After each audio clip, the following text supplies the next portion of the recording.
The train's whistle cut through the afternoon heat like a knife through butter, and Evelyn Cross pressed her forehead against the soot-stained window one last time. Pennsylvania was gone. The green hills, the brick townhouses, the cemetery where her father lay beneath a marker she couldn't afford to maintain, all of it swallowed by distance and desperation. 23 years old, and she'd already lived 3 different lives. The first ended when her mother died, bringing a stillborn brother into the world. Evelyn had been 9.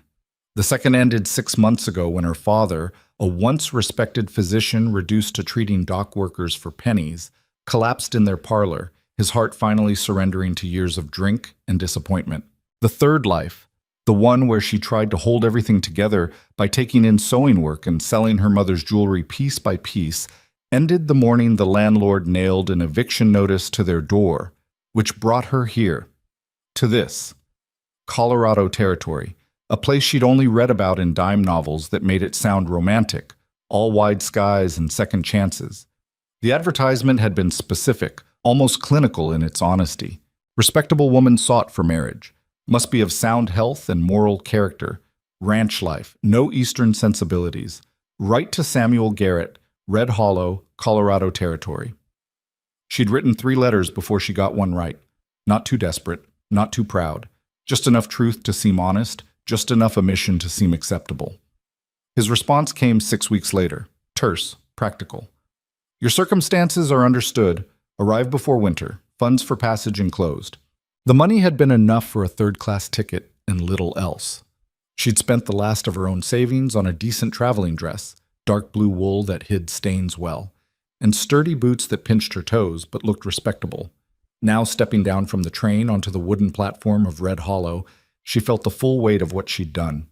This wasn't Philadelphia. It wasn't even trying to be. The town sprawled along a single, unpaved street, buildings that looked like they'd been hammered together in a hurry and left to weather into something permanent through sheer stubbornness. A saloon with painted windows. A general store with a crooked sign. A livery stable that smelled like manure and hay from 50 feet away. And dust. Christ, the dust. It coated everything. The boardwalks, the hitching posts, the faces of the men who stopped to stare at her with unconcealed curiosity. She felt their eyes cataloging her like livestock, noting the quality of her dress, the darkness of her hair beneath her bonnet, the way she gripped her carpet bag with both hands. She scanned the platform for Samuel Garrett. His letter said he'd meet her train. Tall, he'd written, dark hair going gray. You'll know me by my horse, a paint mare. Instead, she saw a boy. Couldn't have been more than 14, skinny as a fence post, approaching with his hat in his hands. Miss Cross? Yes? Her voice came out smaller than she intended. She cleared her throat. Yes, I'm Evelyn Cross. I'm Danny. Mr. Garrett sent me to fetch you. Something cold settled in her stomach. Is he delayed? Danny looked at his boots, scuffed the platform with one heel. Ma'am, I think there's been some kind of mix-up. What do you mean, a mix-up? Mr. Garrett's at the hotel, the Red Hollow Inn just down the street. He asked if you'd come see him there.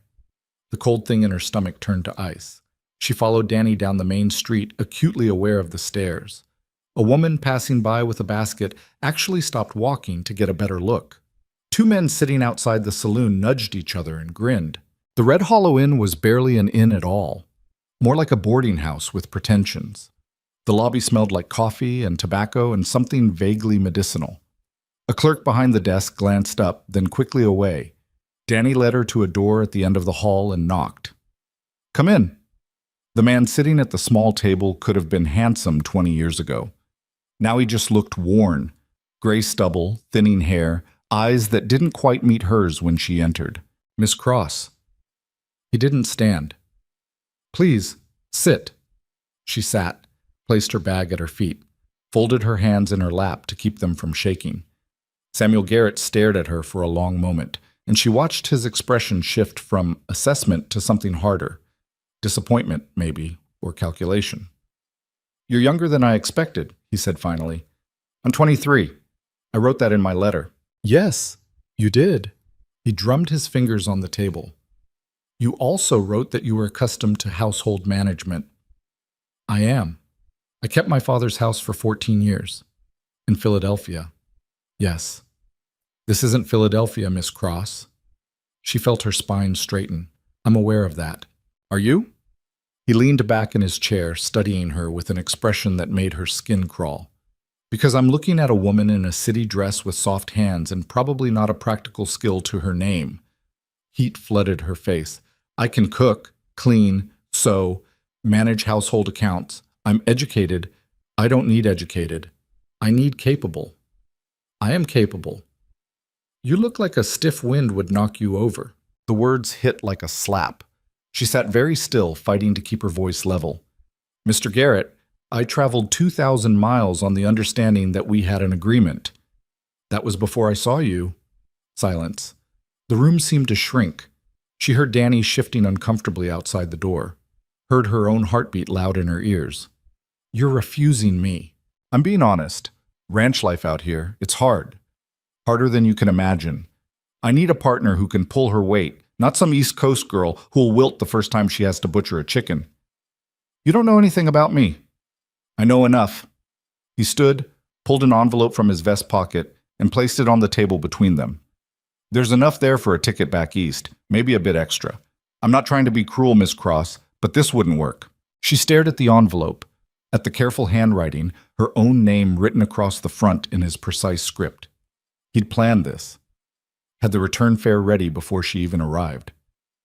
When does the next train leave? Her voice sounded distant, like it belonged to someone else. Day after tomorrow. Morning. And until then? Mrs. Cooper runs a boarding house 2 streets over. Clean rooms, reasonable rates. I'll cover tonight. He was already moving toward the door, dismissing her. Mr. Garrett. He paused, one hand on the doorknob.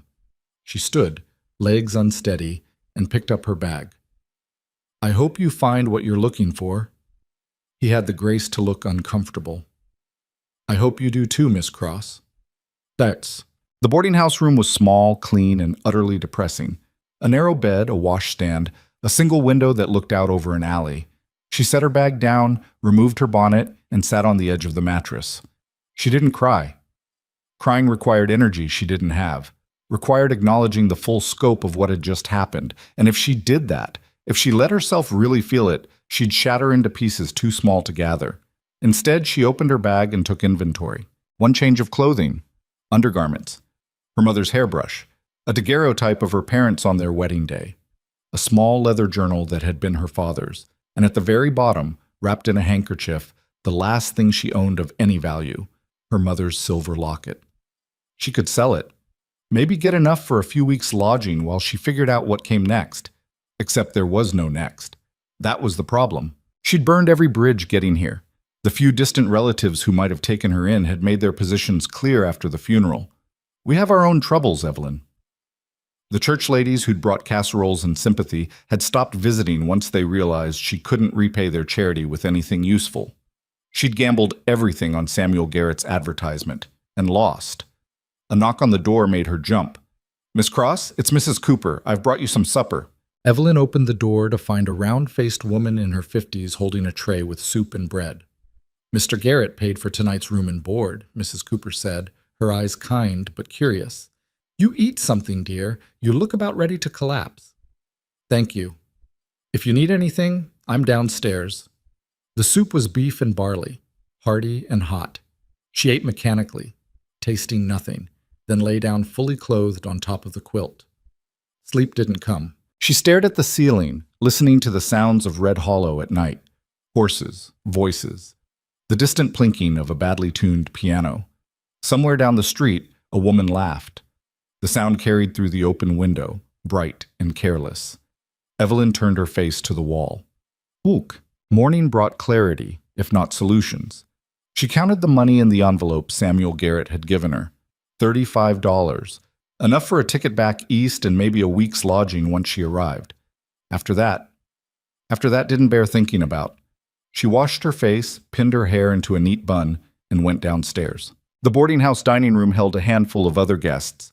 A traveling salesman with a sample case, an older couple who looked like ranchers, and a woman about Evelyn's age wearing a dress far too fine for breakfast. Mrs. Cooper appeared with coffee and biscuits. Sleep well, dear? Well enough, thank you. What are your plans today? Evelyn added sugar to her coffee, watching it dissolve. I'm not sure yet. You're heading back east, I suppose. Shame. We could use more respectable women in this town. The word respectable hung in the air like an accusation and a lifeline all at once. Mrs. Cooper, is there any work available here? For someone like me? The older woman's expression shifted to something careful. What kind of work are you thinking? I can keep house, cook. I have some education. I could teach, maybe, if there's a school. There's no school yet. Town's working on it, but that's still a year or two off. Mrs. Cooper refilled her coffee cup, thoughtful. Housekeeping. Well, most folks out here manage their own households. The bigger ranches sometimes hire help, but they'd rather have someone they know. It's not personal, dear. It's just how things work out here. Evelyn nodded, drank her coffee, felt the weight of impossibility settling over her shoulders like a familiar coat. The front door opened, bringing a gust of hot wind and dust. And a man. Evelyn looked up automatically, the way everyone did when someone new entered a room. What she saw made her forget, just for a moment, the careful composure she'd been maintaining. He was tall, well over 6 feet, with the kind of build that came from actual work, not gymnasium calisthenics. Dark hair shot through with gray at the temples, lines around his eyes that suggested he squinted into the sun more often than he smiled. But it was his presence that struck her. The way he moved with absolute certainty, like the room would rearrange itself to accommodate him rather than the other way around. He removed his hat, nodded to Mrs. Cooper. Morning, Helen. Cole. Coffee? Please. His eyes swept the room, cataloging the guests with the same attention Evelyn had seen ranchers give their livestock. When his gaze landed on her, it didn't linger, but she felt measured nonetheless. He took a seat at a table near the window. Mrs. Cooper brought him coffee and what looked like yesterday's conversation. They spoke quietly, comfortably, like old friends. The woman in the fine dress leaned toward Evelyn. That's Cole Maddox. Owns the biggest ranch in the territory. Oh. Widower, lost his wife 4 years back. Hasn't looked at a woman since, if the gossip's true. She smiled, but it didn't reach her eyes. Half the unmarried women in 3 counties have tried. Waste of time, if you ask me. Evelyn hadn't asked. She returned her attention to her breakfast, except she could feel him there. Like a magnetic pull she couldn't quite ignore, Mrs. Cooper returned to Evelyn's table. Cole's looking for someone to help out at his ranch, actually. His housekeeper left last month to live with her daughter in Denver. Evelyn's head snapped up. What kind of help? Cooking, mostly, keeping the house in order. He's got 6 hands to feed every day, and he's been managing it himself, but she shrugged. Man can't run a ranch and keep house at the same time. Would he consider someone without references? Mrs. Cooper studied her with sharp eyes. You're that desperate? I'm that determined. Something shifted in the older woman's expression. Respect, maybe. Or pity. Wait here. She watched Mrs. Cooper cross to Cole Maddox's table, watched them talk quietly, his eyes flicking toward her once, then away, watched him shake his head. Her stomach sank. But Mrs. Cooper kept talking, put her hand on his arm, said something that made him pause. Finally, he stood, walked over to Evelyn's table. Up close, he was even more imposing. 6'3", easily. Shoulders that strained his shirt, hands scarred from years of ranch work, and eyes the color of slate, taking her measure with uncomfortable precision. Mrs. Cooper says you're looking for work. Evelyn stood, refusing to be at a disadvantage. Yes. What's your experience? I managed my father's household for 14 years. I can cook for large groups. I keep detailed accounts. I'm organized, reliable, and I learn quickly. Your father's household in Philadelphia. News traveled fast in small towns. Yes. This isn't Philadelphia. So I've been told. She met his gaze squarely. But hunger is hunger, Mr. Maddox, and bread bakes the same whether you're feeding dock workers or ranch hands. His eyebrows rose fractionally. You've fed dock workers? My father was a physician. Toward the end, he treated whoever could pay. Sometimes that meant dock workers. Sometimes that meant feeding them, too. He was silent for a long moment. She could practically see him recalculating. The work is hard. 6 men to cook for 3 times a day. Washing, mending, keeping the house from falling apart. No days off except Sunday afternoon. I understand. Pay is $15 a month, room and board included. $15. She'd have laughed if it wasn't the only lifeline being offered. That's acceptable. You'd have your own room, small but private. I expect honesty, punctuality, no drama. You'll get all three. He studied her for another moment, and she had the distinct impression he could see straight through her careful composure to the desperation underneath. You can start today. Gather your things. I'll have my foreman bring the wagon around in an hour. Thank you, Mr. Maddox. He put his hat back on. Don't thank me yet. You haven't seen what you're signing up for. Was, The Maddox Ranch sat 12 miles outside Red Hollow, accessible by a dirt road that would charitably be called rough. Evelyn sat in the back of the wagon, her bag clutched to her chest, watching the landscape transform. The town fell away quickly, replaced by scrubland and distant mountains that looked blue in the afternoon heat. The sky was bigger here than anything she'd known in Pennsylvania, vast and relentless, without mercy or memory.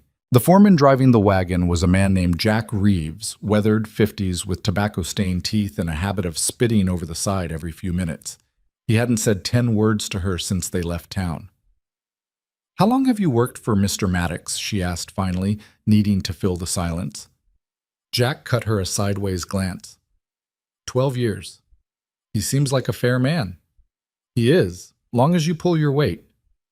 And if you don't, he'll tell you to pack. The bluntness was almost refreshing. At least she knew where she stood. The ranch emerged from the landscape like something inevitable. Main house, barn, bunkhouse, corrals. Everything built from rough-cut timber and held together with more determination than elegance. Cole Maddox stood outside the barn, talking to two men in dusty work clothes. He glanced up as the wagon approached, finished his conversation, and walked over. Reeves, help Miss Cross with her bag. I can manage, Evelyn said, but Jack was already lifting it down. Cole gestured toward the house. Come on, I'll show you where you'll be staying. The house was bigger than it looked from outside. 2 stories, solid construction, but clearly built for function over form. The front door opened into a main room that served as kitchen, dining area, and living space all at once. A large table dominated the center. A wood stove sat against one wall. Shelves lined another, mostly empty. Kitchen's here, Cole said, moving through the space with economical gestures. Pantry's through that door. You'll find what you need, but make me a list if anything's running low. I go to town every other week. He led her through to a narrow hallway. My room's upstairs. You don't need to worry about it. The hands sleep in the bunkhouse except during winter storms. He stopped at a door near the back of the house. This was the housekeeper's room. It's yours now. The room was small, barely larger than the one at Mrs. Cooper's, but clean. A bed with a quilt that had seen better days. A dresser. A washstand. A window that looked out toward the mountains. Breakfast is at 5:30, he said. Lunch at noon. Dinner at 6. Coffee should be ready by 5. Any questions?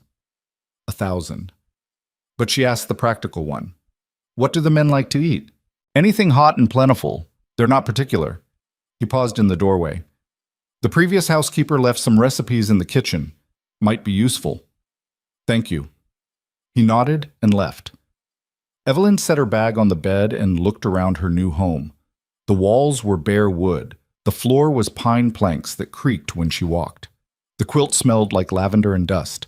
It was nothing like Philadelphia. It was exactly what she needed. She unpacked quickly, there wasn't much to unpack, and went to inspect the kitchen. The pantry was better stocked than she'd expected. Flour, cornmeal, dried beans, salt pork, coffee, sugar. She found the recipe book Cole had mentioned, its pages stained and dog-eared.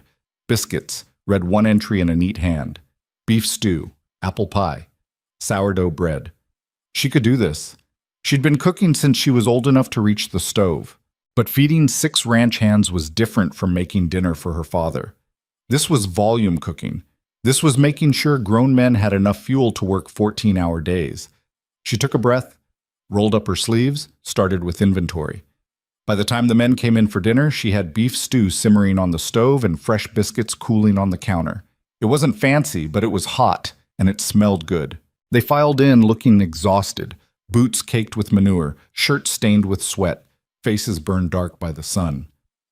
They washed up at the pump outside, then took their places at the table. Cole entered last. "Miss Cross, meet the crew. Reeves, you know.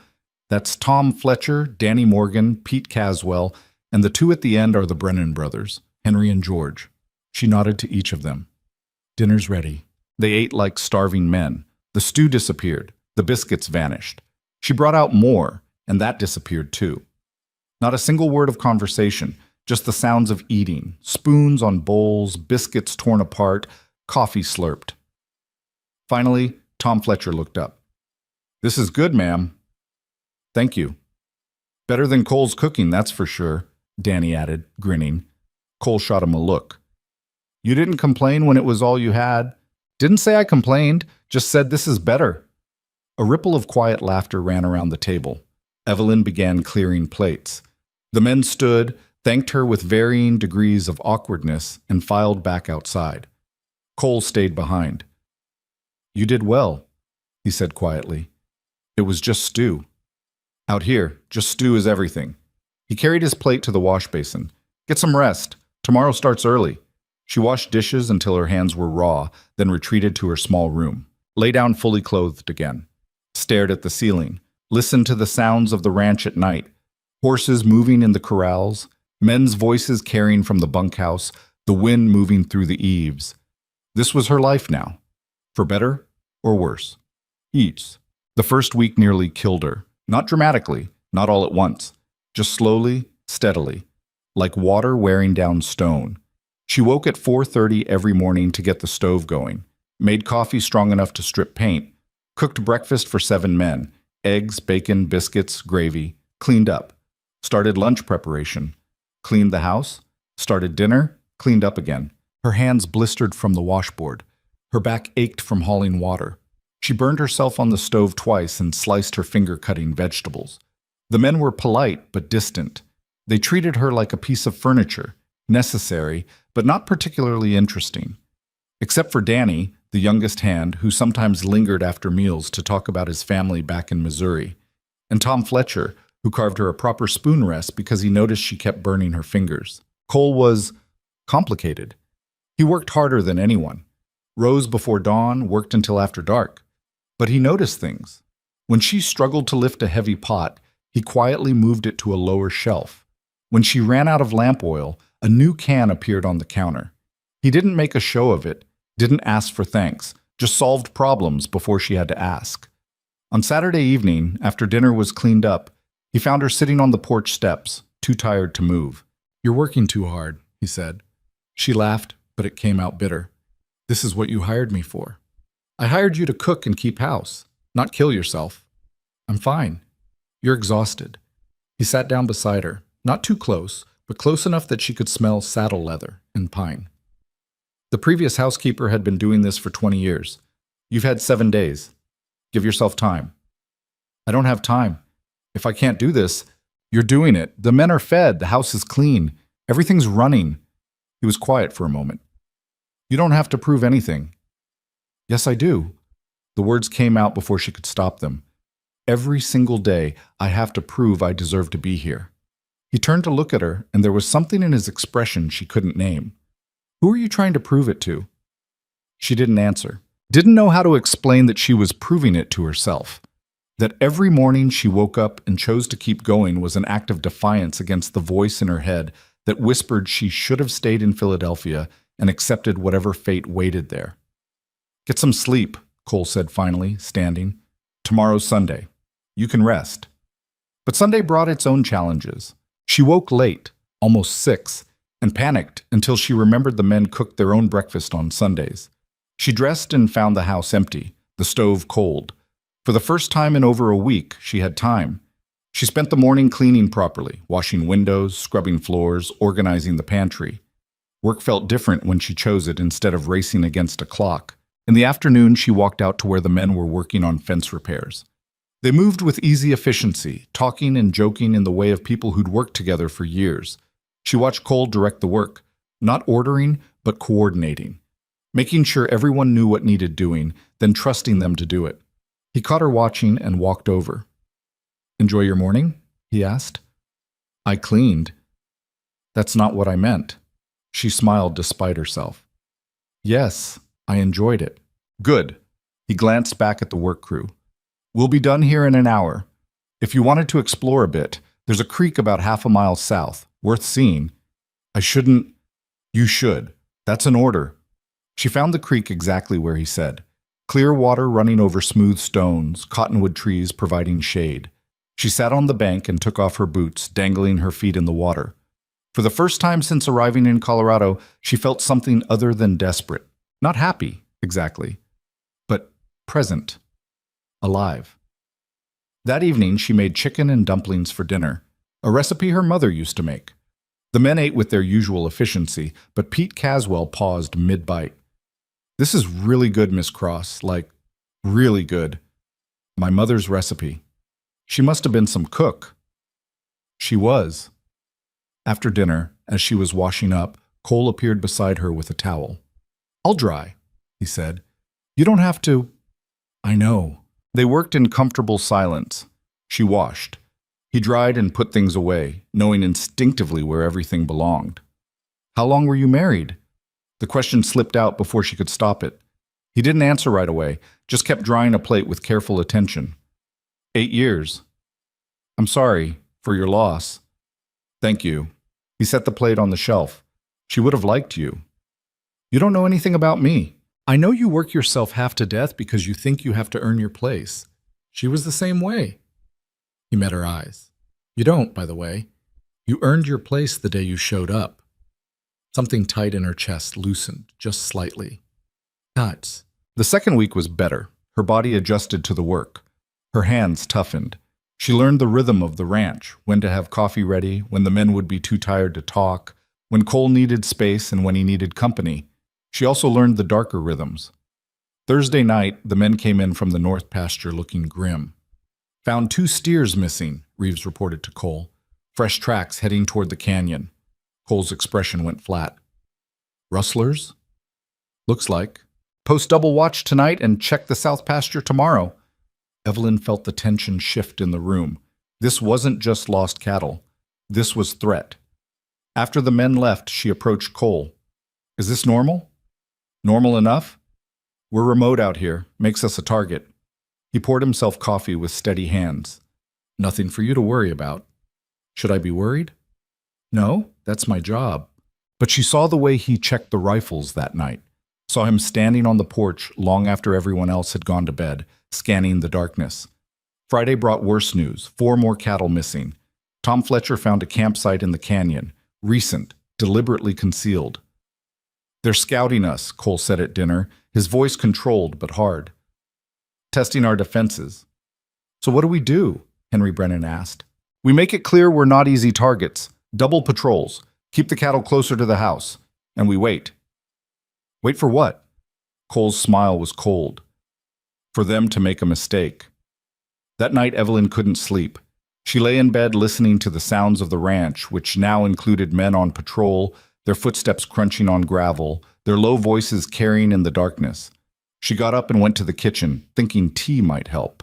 Cole was there, sitting at the table with a rifle across his lap. Can't sleep either? He asked. Too quiet.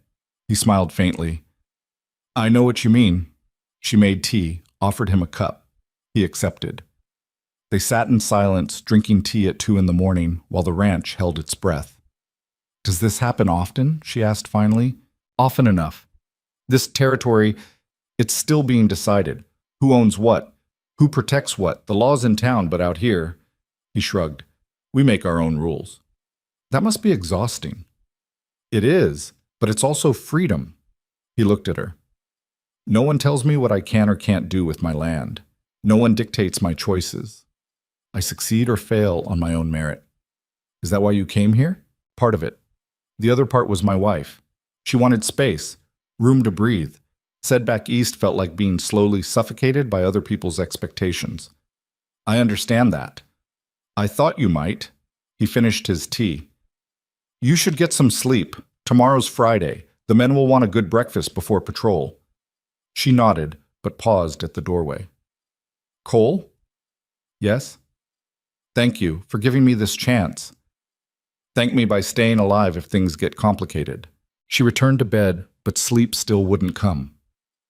So she lay there, thinking about choices and chances and the strange path that had brought her to a ranch in Colorado Territory, drinking tea with a man she barely knew while rustlers circled in the darkness. This wasn't the life she'd imagined, but maybe, just maybe, it was the life she needed.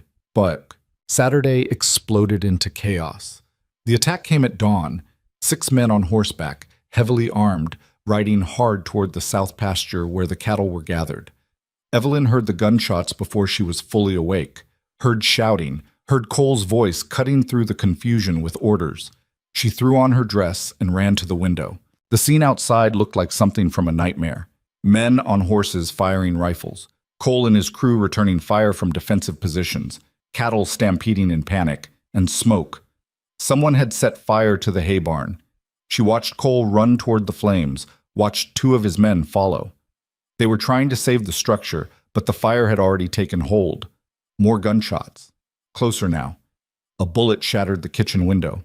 Evelyn dropped to the floor, heart hammering, crawled toward the hallway, toward her room where she'd be safer. Except safer was an illusion. This was happening. The violence she'd only read about in newspapers was real, immediate, deadly. She made it to her room and pressed herself against the wall, listening to the chaos outside. Heard someone yelling about the livestock, heard another window break. Then, footsteps in the house. Heavy. Unfamiliar. She looked around frantically for something, anything to defend herself with. Found nothing. The footsteps grew closer. Her door opened. A man stood there, dirty, armed, with eyes that assessed her the way a predator assessed prey. "Well now," he said. "Looks like Maddox got himself a woman after all." Evelyn's mind went blank with terror. But her body, trained by 14 years of caring for her father, of navigating Philadelphia's rougher neighborhoods, of surviving, moved automatically.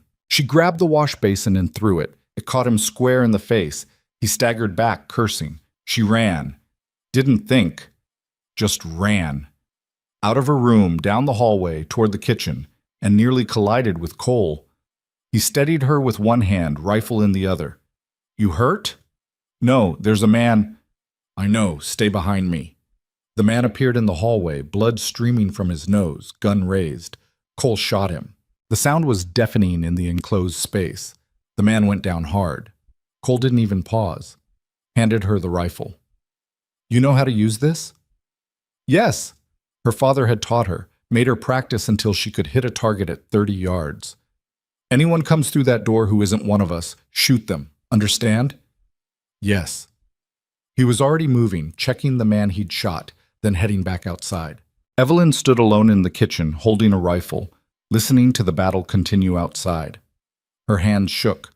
Her whole body shook. But she didn't put the rifle down. The fight lasted another 20 minutes, though it felt like hours. Eventually, the gunfire stopped. The shouting faded. She heard Cole's voice giving orders, calm, controlled, entirely at odds with the violence that had just occurred. Finally, he came back inside. "It's over. They're gone." She lowered the rifle carefully. "The barn?" "Gone. We saved most of the cattle." He looked at the man on the floor. "This one's alive. Barely. Reeves is tying up another. The rest rode off." "Will they come back?" "Not any time soon. We made our point." He took the rifle from her gently. "You did good." I threw a wash basin at him. A ghost of a smile touched his face. "Whatever works." The rest of the day was spent dealing with aftermath. The body, because the man had died despite their efforts, was taken to town. The injured rustler was handed over to the sheriff. The burned remains of the hay barn were assessed and salvaged where possible. Cole worked through it all with grim efficiency. But she saw the exhaustion in his eyes, the weight of responsibility. That night, after the men had eaten and dispersed, she found him sitting on the porch steps. "You should eat something," she said. "Not hungry." That wasn't a question. She brought him stew and bread, sat beside him while he ate mechanically. "I'm sorry you had to see that," he said finally. "I'm not." He looked at her, surprised. "If I'm going to be here," she said carefully, "I need to understand what here means. This isn't Philadelphia. This isn't safe or civilized or anything I knew before, but it's real." She met his eyes. And I'd rather see the truth than live in comfortable ignorance. He studied her for a long moment. You're stronger than you think. I'm becoming stronger. There's a difference. Is there? She considered that. Maybe not. They sat in silence as the sun set, painting the mountains gold and purple. The burned barn stood like a black scar against the landscape, a reminder of how quickly everything could change. Cole? Yeah? Thank you for earlier, for shooting a man in my own house? The bluntness startled a laugh out of her. Wrong, probably. Inappropriate, but genuine. For protecting me. That's what I do. Protect what's mine. The word mine hung in the air between them. He didn't clarify. She didn't ask. But something had shifted. They both felt it. The line between employer and employee, between strangers thrown together by circumstance and something more deliberate, had blurred. And neither of them knew quite what to do about it. The week after the attack, the ranch felt different, tighter. Everyone moved with sharper awareness, eyes scanning the horizon more frequently. The men carried rifles everywhere now, even to check fence lines. Cole barely slept. She could hear him on the porch most nights, keeping watch. The burned barn stood as a constant reminder. They'd cleared the debris, but the blackened foundation remained like a scar on the landscape. Evelyn threw herself into work with even more intensity. If she stayed busy enough, she didn't have time to think about the man who'd come into her room, didn't have time to remember the weight of that rifle in her hands, or the sound of the gunshot that had saved her life. But nights were harder. She'd wake from dreams she couldn't quite remember, heart pounding, certain she'd heard footsteps in the hall. Would lie there in the darkness, listening to the house settle and creak, waiting for dawn. On Wednesday, Cole found her nodding off over breakfast preparation. How much sleep are you getting? He asked. Enough. That's not what I asked. She cracked eggs into a bowl with more force than necessary. I'm fine. You're exhausted. Anyone can see it. I said I'm fine. He was quiet for a moment, then, the nightmares will fade. Takes time, but they fade. She stopped whisking. How do you know I'm having nightmares? Because I had them too. After my first real fight, I was 17. Thought I was invincible until someone shot at me and I realized how thin the line is between living and dying. He poured himself coffee. Took me months to sleep through the night. What helped? Knowing I wasn't alone, that other people were keeping watch, that I could let my guard down sometimes because someone else had it covered. She understood what he was offering. You can't stay up every night. No, but we can take turns. You watch until midnight. I'll take midnight to dawn. That's not my job. Your job is whatever needs doing. Right now, what needs doing is making sure we both get some sleep. He set his cup down. I'll show you the patrol route tonight. That evening, after the men had eaten and gone to the bunkhouse, Cole walked her through the ranch's defensive positions, showed her the sight lines, the vulnerable approaches, where to position herself if trouble came. You really think they'll come back? She asked. Maybe not the same group, but word gets around. People hear there's a ranch with good cattle and minimal defenses. They get ideas. We have defenses now. We have vigilance. Not quite the same thing. He stopped at the edge of the porch, looking out at the darkening landscape. I'm rebuilding the barn next month. Bigger this time. Stone foundation so it won't burn so easy. You'll need help. Got a crew lined up from town. Should take 3 weeks, weather permitting. She leaned against the porch rail. You ever think about giving up? Moving somewhere safer? Every damn day. He said it without hesitation. But then I remember why I'm here. This land. It's mine. Not because someone gave it to me or because I inherited it. Because I worked for it. Built something from nothing. He glanced at her. You understand that. She did. More than he knew. They stood in comfortable silence as night settled over the ranch. Somewhere in the distance, a coyote howled. The horses shifted in the corral. I'll take first watch, Evelyn said. Wake me at midnight. Don't try to be a hero. Wouldn't dream of it. He went inside and she heard him climb the stairs to his room. A few minutes later, she heard the bed creak as he lay down. She settled into the chair he'd positioned on the porch, rifle across her lap. The night was clear, stars scattered across the sky, an impossible density. In Philadelphia, she'd barely been able to see stars through the coal smoke and city lights. Here, they were everywhere. She watched, listened, let her mind wander through the events that had brought her to this moment. If someone had told her 3 months ago that she'd be sitting on a ranch porch in Colorado with a rifle, keeping watch for rustlers, she would have laughed or cried. Probably both. But here she was.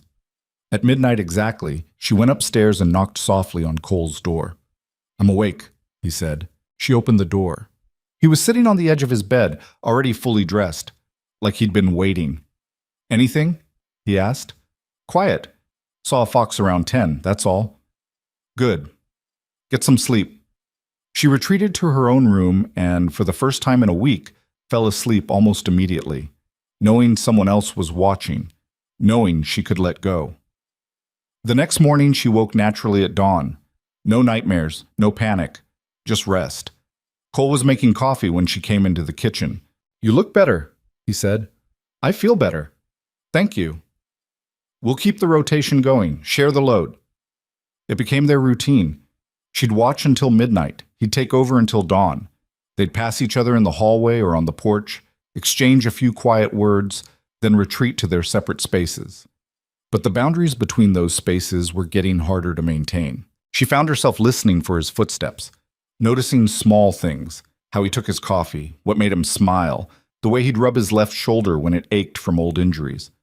And she caught him watching her sometimes, not in the way Samuel Garrett had assessed her like livestock, more like he was trying to solve a puzzle he hadn't realized was there. Friday afternoon, while she was hanging laundry, Danny came running from the south pasture. "Miss Cross, Tom's hurt bad." She dropped the sheet she'd been pinning. "What happened?" "Horse threw him, landed wrong. His leg's broke and he's bleeding." She ran. The south pasture was a quarter mile from the house. By the time she arrived, Tom was on the ground, white-faced with pain, his right leg bent at an unnatural angle. Blood soaked through his pants where bone had broken skin. Cole knelt beside him, applying pressure to the wound. "Reeves, ride to town. Get Doc Sullivan, fast as you can." Reeves was already mounting. He took off at a gallop. Evelyn dropped beside Tom. "Let me see." Cole pulled back, giving her access. The wound was bad. Compound fracture, heavy bleeding, dirt contamination. Without proper treatment, infection would set in within days. Her father's training kicked in automatically. "We need to clean this and stabilize the leg before the doctor arrives. Danny, get me clean water, whiskey, and the sharpest knife from the kitchen. Henry, I need strips of clean cloth. Tear up a sheet if you have to. And someone find me 2 straight pieces of wood, each about 3 feet long." The men scattered. She looked at Tom. "This is going to hurt. A lot." "Just do it," he managed through gritted teeth. Cole stayed beside her. "What do you need from me?" "Hold him steady when I set the bone. He's going to fight." Danny returned with supplies. She cleaned the wound as thoroughly as she could, Tom's screams cutting through the afternoon air. Then she poured whiskey over everything, which made him scream louder. "Ready?" she asked Cole. He positioned himself to hold Tom's shoulders. Henry and George took his arms. Evelyn gripped the broken leg, feeling for the bone alignment. Took a breath. Pulled. Tom's scream turned into unconsciousness. She worked quickly while he was out, aligned the bone, cleaned again, wrapped the wound, then splinted the leg with the wood in cloth strips. By the time she was done, her hands were shaking and her dress was covered in blood. Cole helped her stand. "Where did you learn that?" "My father. He made me assist with procedures. Said I should know how to handle emergencies." "You just saved Tom's leg. Maybe his life." She looked down at Tom's unconscious form. "Let's wait for the doctor before we celebrate." Doc Sullivan arrived 2 hours later. A grizzled man in his 60s who'd been practicing frontier medicine for 30 years. He examined Tom's leg with careful attention. "Who did this?" he asked. "I did," Evelyn said. He looked at her with new respect. "You did it right. Textbook almost. Where'd you train?" "Philadelphia, assisting my father." "Well, you probably saved this boy's leg. Infection's still a risk, but you gave him a fighting chance." He cleaned and redressed the wound, gave instructions for care, and left laudanum for pain. After he'd gone, the men looked at Evelyn differently, like they were seeing her for the first time. You never mentioned you had medical training, Pete said. You never asked. That night, after Tom had been settled in the bunkhouse with strict instructions to stay off his feet, Cole found Evelyn washing blood out of her dress at the pump. You're full of surprises, he said. I'm full of things I had to learn to survive. Your father taught you well. When he was sober. The words came out bitter. She hadn't meant to say them. Cole waited. She kept scrubbing. He was brilliant once, taught at a medical college, had a private practice. Then my mother died and he unraveled, started drinking, lost his position, lost his practice. By the time I was 15, we were living in a tenement and he was treating people who paid in food or favors. But he still taught you. Teaching was the only thing he had left that made him feel useful. So yes, he taught me everything he knew, made me memorize anatomy texts, practice sutures on pieces of leather, learn which herbs helped with pain and which ones would kill you. Sounds like a hard childhood. It was a practical one. She wrung out the dress, water running pink into the dirt. I learned early that you can't rely on anyone else to save you. You have to know how to save yourself. Is that why you came here, to save yourself? She looked at him directly. I came here because I had nowhere else to go. I'm staying because I'm starting to think I might actually want to. Something shifted in his expression. What changed? I'm not sure yet. She hung the dress over the fence to dry. But I'll let you know when I figure it out. Over the next 2 weeks, Tom's leg healed slowly. Evelyn changed his dressings daily, watched for signs of infection, adjusted his pain medication. The men took turns keeping him company in the bunkhouse, reading to him from old newspapers and playing cards to pass the time. And Evelyn's role on the ranch shifted from housekeeper to something more integral. When George complained of persistent stomach pain, she diagnosed and treated a parasitic infection. When Henry cut his hand badly on barbed wire, she stitched it closed with neat, even sutures that would barely scar. When Pete developed a fever, she made poultices and kept watch through the night until it broke. Cole watched all of this with an expression she couldn't quite read. One evening, as she was preparing dinner, he came into the kitchen carrying something wrapped in cloth. Found these in the attic, he said, setting the bundle on the table. Thought you might want them. She unwrapped it carefully. Medical texts, old but comprehensive, anatomy, pharmacology, surgical procedures. These were my wife's, Cole said quietly. She was training to be a nurse before we married, kept these books like treasures. Evelyn ran her hand over the worn covers. You're sure you want me to have them? She'd want them used, not gathering dust in an attic. That night, instead of sleeping, she read by lamplight, absorbed information she'd been hungry for. Her father's teaching had been thorough but sporadic, interrupted by his drinking and depression. These books filled in gaps she hadn't known existed. The ranch settled into a new rhythm. Work continued. Cattle moved to fresh pasture, fences repaired, equipment maintained. But there was an ease now that hadn't been there before. The men joked more, relaxed more. Even Cole seemed less perpetually tense. Until the letter arrived. It came on a Tuesday with the supply wagon from town. Reeves brought it to Cole during lunch. Evelyn watched his expression close down as he read, watched his jaw tighten. Problem? Reeves asked. Territory Land Office. They're disputing my claim on the north section, say there's a prior filing from before I bought the property. That's horseshit. You've had clear title for 6 years. Doesn't matter if someone produces an older claim. Cole folded the letter carefully. I need to go to Denver. Deal with this in person. How long? Week, maybe 2. Depends on how backed up the land office is.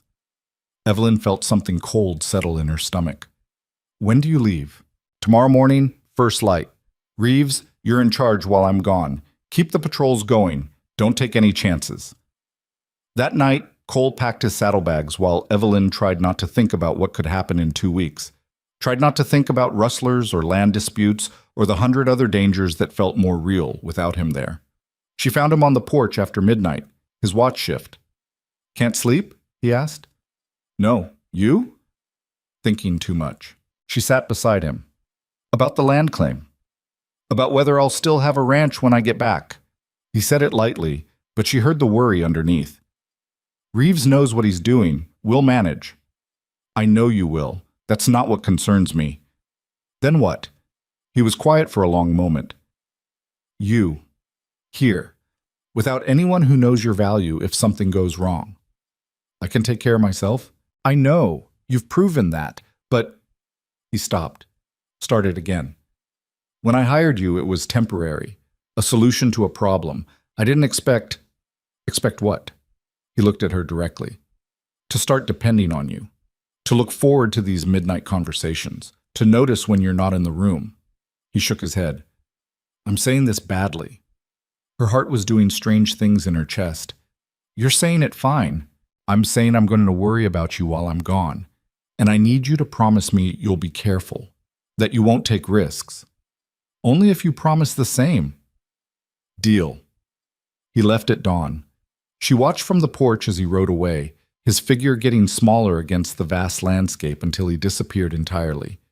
Then she went inside and got to work. The first few days were fine. Routine continued. Meals happened on schedule. Tom's leg continued healing. The men did their jobs without complaint. But on Thursday, a stranger rode up to the house. He was well dressed by frontier standards, clean shirt, decent hat, boots without holes. Sat his horse with the confidence of someone who expected to be taken seriously. Evelyn met him on the porch, aware that Reeves and the others were watching from various positions around the ranch. Help you? She asked. I'm looking for Cole Maddox. He's not here. The man's eyes swept over her with casual assessment. When will he be back? Hard to say. What's your business? Private business. Between him and me. Then you can wait in town until he returns.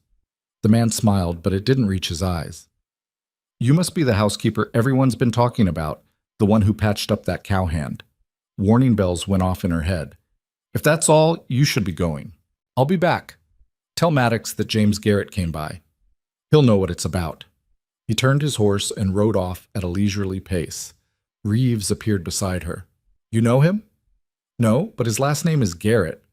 Like Samuel Garrett, the one who... Yes. Reeves swore under his breath. I don't like this. Neither do I. Double the watch tonight. That night, she couldn't sleep. Kept thinking about James Garrett's smile. About the way he'd looked at the ranch like he was cataloging its worth. Around 1 in the morning, she heard horses. Multiple horses, moving quietly. She grabbed her rifle and went to the window. In the moonlight, she could see shapes moving near the barn. 4 of them, maybe 5. She fired a warning shot through the open window. All hell broke loose.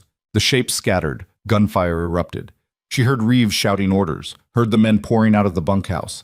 She stayed at the window, rifle ready, scanning for targets. Saw one of the intruders trying to set fire to the new barn lumber Cole had stored behind the house. She aimed, fired. The man went down. More gunfire. Then sudden silence. Reeves appeared in the doorway. Everyone all right? I'm fine. The others? Danny took a graze to his arm. Nothing serious. We got 2 of them. The rest ran off. The one I shot? Dead. You got him clean through the chest. She sat down slowly. She'd killed a man. Ended a life. Should probably feel something about that. But all she felt was grim satisfaction that the barn lumber was safe. Miss Cross? Reeves was watching her with concern. I'm fine. Just give me a minute. He nodded and left. She sat alone in the dark kitchen, rifle across her lap, thinking about how much she'd changed in 3 months. The woman who'd arrived in Red Hollow would have collapsed. Would have been useless. This version of herself had just killed a man without hesitation. She wasn't sure if that was progress or something darker. Dawn brought the sheriff from town, summoned by one of the ranch hands who'd ridden through the night. He examined the bodies, took statements, and ruled it self-defense. These men have been causing trouble all over the territory, he said. You did everyone a favor, though I'm surprised it was you who did the shooting, ma'am. Why? He looked uncomfortable. Just, you don't seem the type. What type is that, Sheriff? The killing type. She met his eyes steadily. I'm the surviving type, whatever that requires. After the sheriff left, she found Reeves in the barn. How's Danny's arm? I cleaned and wrapped it. He'll be fine. Reeves was quiet for a moment. You did good last night. Kept your head. I was terrified. Didn't show. That's what matters. He kicked at a loose board. Cole's going to be upset he missed this. Cole's going to be upset we didn't wait for him to get back before having another fight. Reeves laughed. True enough. The next week passed in tense vigilance. No more attacks, but everyone stayed on edge. Tom's leg healed enough for him to hobble around with a crutch. Danny's arm scabbed over nicely. And Evelyn kept working, kept cooking, kept watching, kept waiting for Cole to come back. He returned on a Wednesday afternoon, riding hard, dust trailing behind his horse. She was in the garden when she heard the hoofbeats. Stood up, hand shading her eyes, watching him approach. He swung down from his horse and walked straight to her. Reeves filled me in, he said without preamble. You all right? Fine. You killed a man. Yes. He studied her face. You want to talk about it? Not particularly. Fair enough. He looked toward the house. Anything else happen I should know about? James Garrett came by, said you'd know what it was about. Cole's expression went cold. Samuel's brother, land speculator, buys up disputed claims and flips them for profit. Is that what this is? The Denver trip? Yeah, someone filed a competing claim on my north section. Turns out it was James Garrett using a shell buyer. He pulled his hat off, ran a hand through his hair. I got it sorted. Cost me more than it should have, but the land's secure. Good. Evelyn? She waited. I'm sorry I wasn't here when the attack happened. We managed. I know you did. That's not the point. He moved closer. The point is I should have been here. To protect what's mine. There was that word again. Mine. I'm not yours to protect, Cole. Aren't you? The question hung between them. She should say no. Should maintain the careful distance they'd been pretending still existed. Instead, she said, I don't know. Am I? He reached out slowly, giving her time to pull away, cupped her face with one calloused hand. I'd like you to be. Her heart hammered. That's a terrible idea. Probably. I work for you. So quit. And then what? And then we figure it out together. His thumb brushed her cheekbone. I'm not good at this. At saying what I mean, but these last 2 weeks, all I could think about was getting back here. Back to you. Cole, you don't have to say anything now. Just think about it. Think about whether you want this to be temporary or something more. He dropped his hand and walked toward the house, leaving her standing in the garden with dirt under her fingernails and her mind spinning. That night, she lay in bed thinking about choices, about the life she'd left behind and the life she was building, about the difference between running away and running toward, about Cole Maddox and the way he looked at her like she was capable of anything. She'd come to Colorado to escape, to survive. But maybe, just maybe, she was ready to do more than survive. Maybe she was ready to live.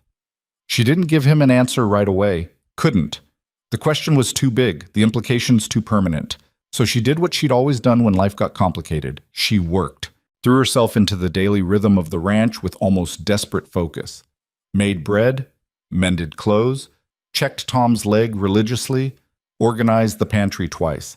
Anything to avoid thinking about Cole's hand on her face and the way her whole body had responded to those 5 words. I'd like you to be. But Cole didn't push, didn't bring it up again. Just went back to running the ranch like nothing had changed, except now there was this charge in the air between them. This awareness. She'd catch him watching her across the dinner table. He'd catch her staring when he came in from the pastures, shirt soaked with sweat, muscles working as he hauled equipment. The men noticed.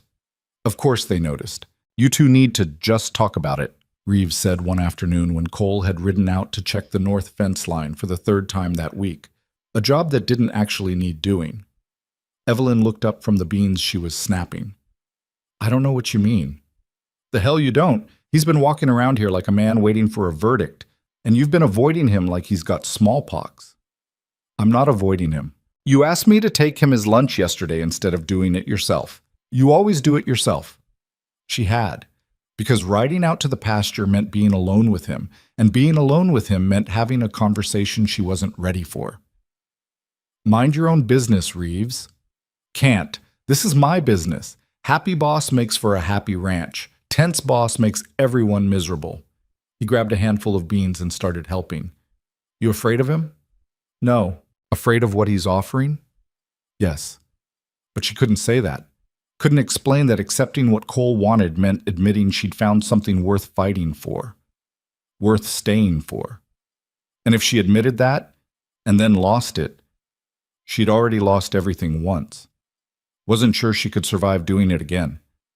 "Just give me time," she said quietly. Reeves nodded.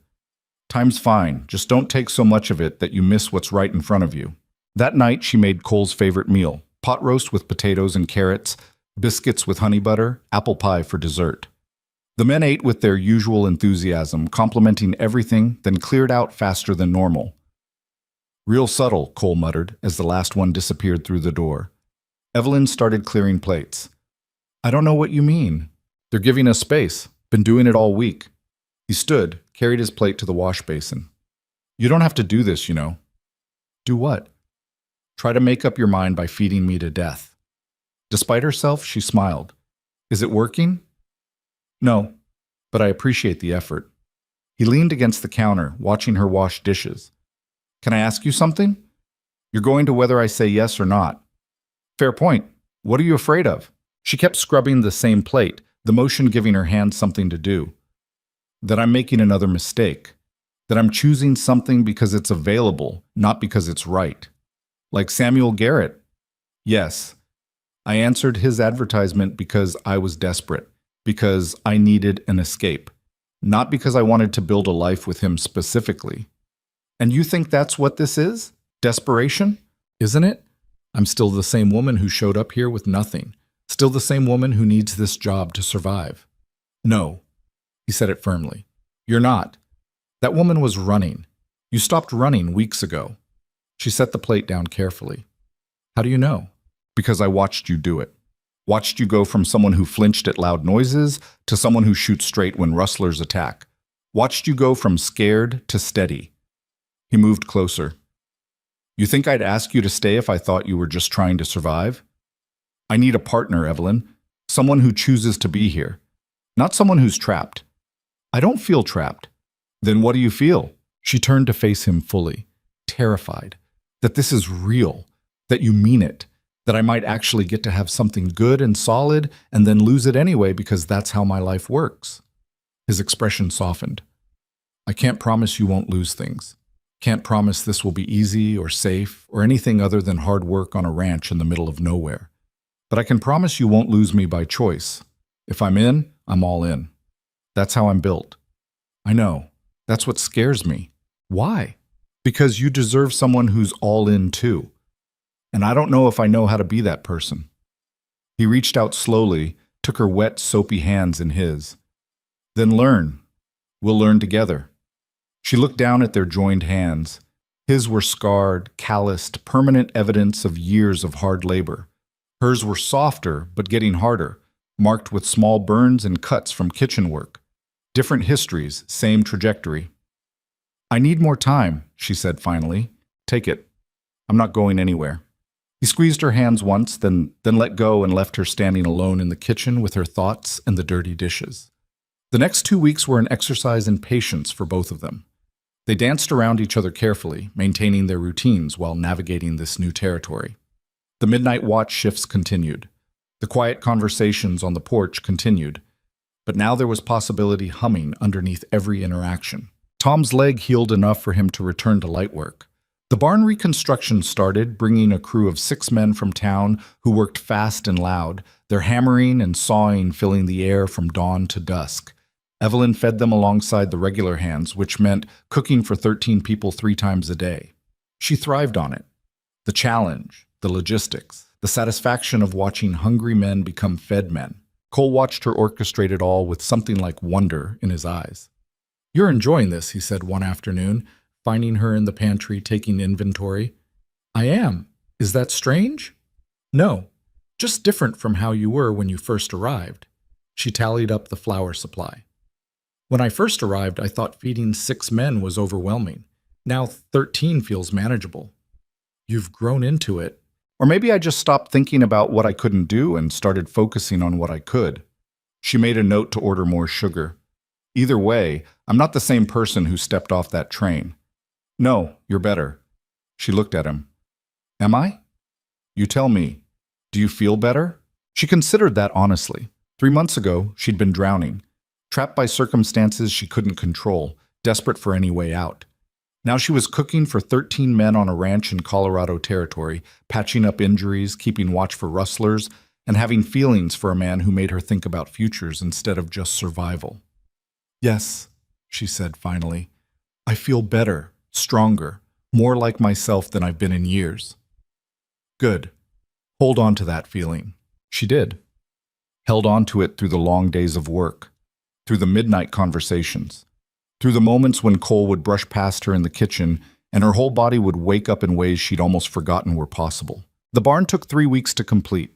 When it was finished, stone foundation, solid timber frame, new roof, the crew from town packed up and headed back, leaving the ranch quieter but transformed.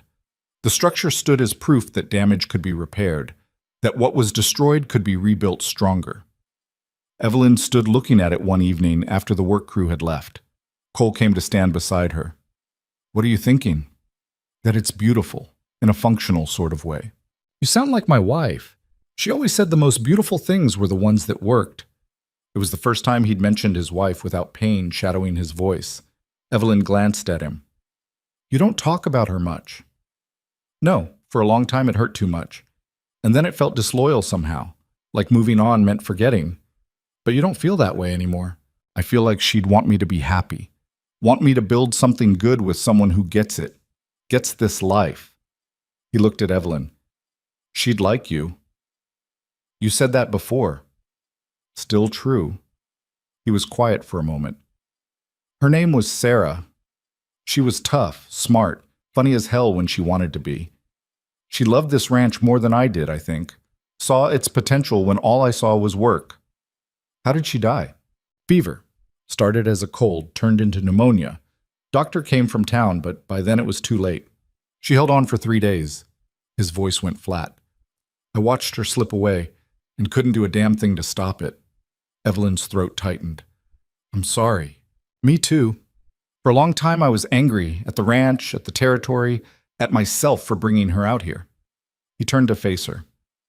"But then you showed up, and I started remembering why Sarah loved this place, started seeing it through fresh eyes. Your eyes. Cole, I'm not asking you to replace her. Can't replace what's gone. But I'm asking you to build something new with me. Something that's ours." She wanted to say yes. The word was right there, pressing against her teeth. But something held her back. Some last shred of self-preservation that whispered this was too good, too right, which meant it would inevitably fall apart. "I'm still thinking," she said. He nodded. "I'll wait." 2 days later, James Garrett came back. This time he brought 5 men with him. Rode up to the house like he owned the place, his entourage fanning out in a show of force. Evelyn was in the kitchen when Reeves came running. "Garrett's here, with company. Armed company." She wiped her hands on her apron. "Where's Cole?" "South pasture with Danny and Pete. Won't make it back in time." She walked onto the porch. Garrett sat his horse at the edge of the yard, smiling that same cold smile from his first visit. "Miss Cross, pleasure to see you again." "Can't say the same. State your business." "I'm here to make Mr. Maddox an offer. Since he's not available, perhaps you can relay it." "I'm not his secretary."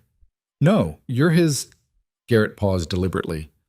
"Housekeeper, though rumor has it you've been aspiring to more than that." Heat flooded her face. "My relationship with Mr. Maddox is none of your concern. It is when it affects business. You see, I'm prepared to make a generous offer for this property. Cole's had a good run, but land values are rising. He could sell now, make a tidy profit, start fresh somewhere else." "He's not selling." "You speak for him now?" "I know him well enough to know he'd never sell. This ranch is his life's work." Garrett's smile widened. "Things change. Men change their minds when the right pressure is applied." The threat was unmistakable. Reeves moved closer to Evelyn's side. Behind him, Tom appeared with his rifle, still limping slightly but steady enough. Henry and George emerged from the barn, tools in hand that could double as weapons. "I think you should leave," Evelyn said quietly.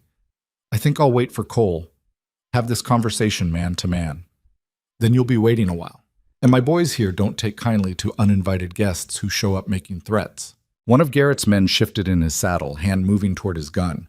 Tom cocked his rifle. The The sound was very loud in the sudden silence. Garrett held up a hand.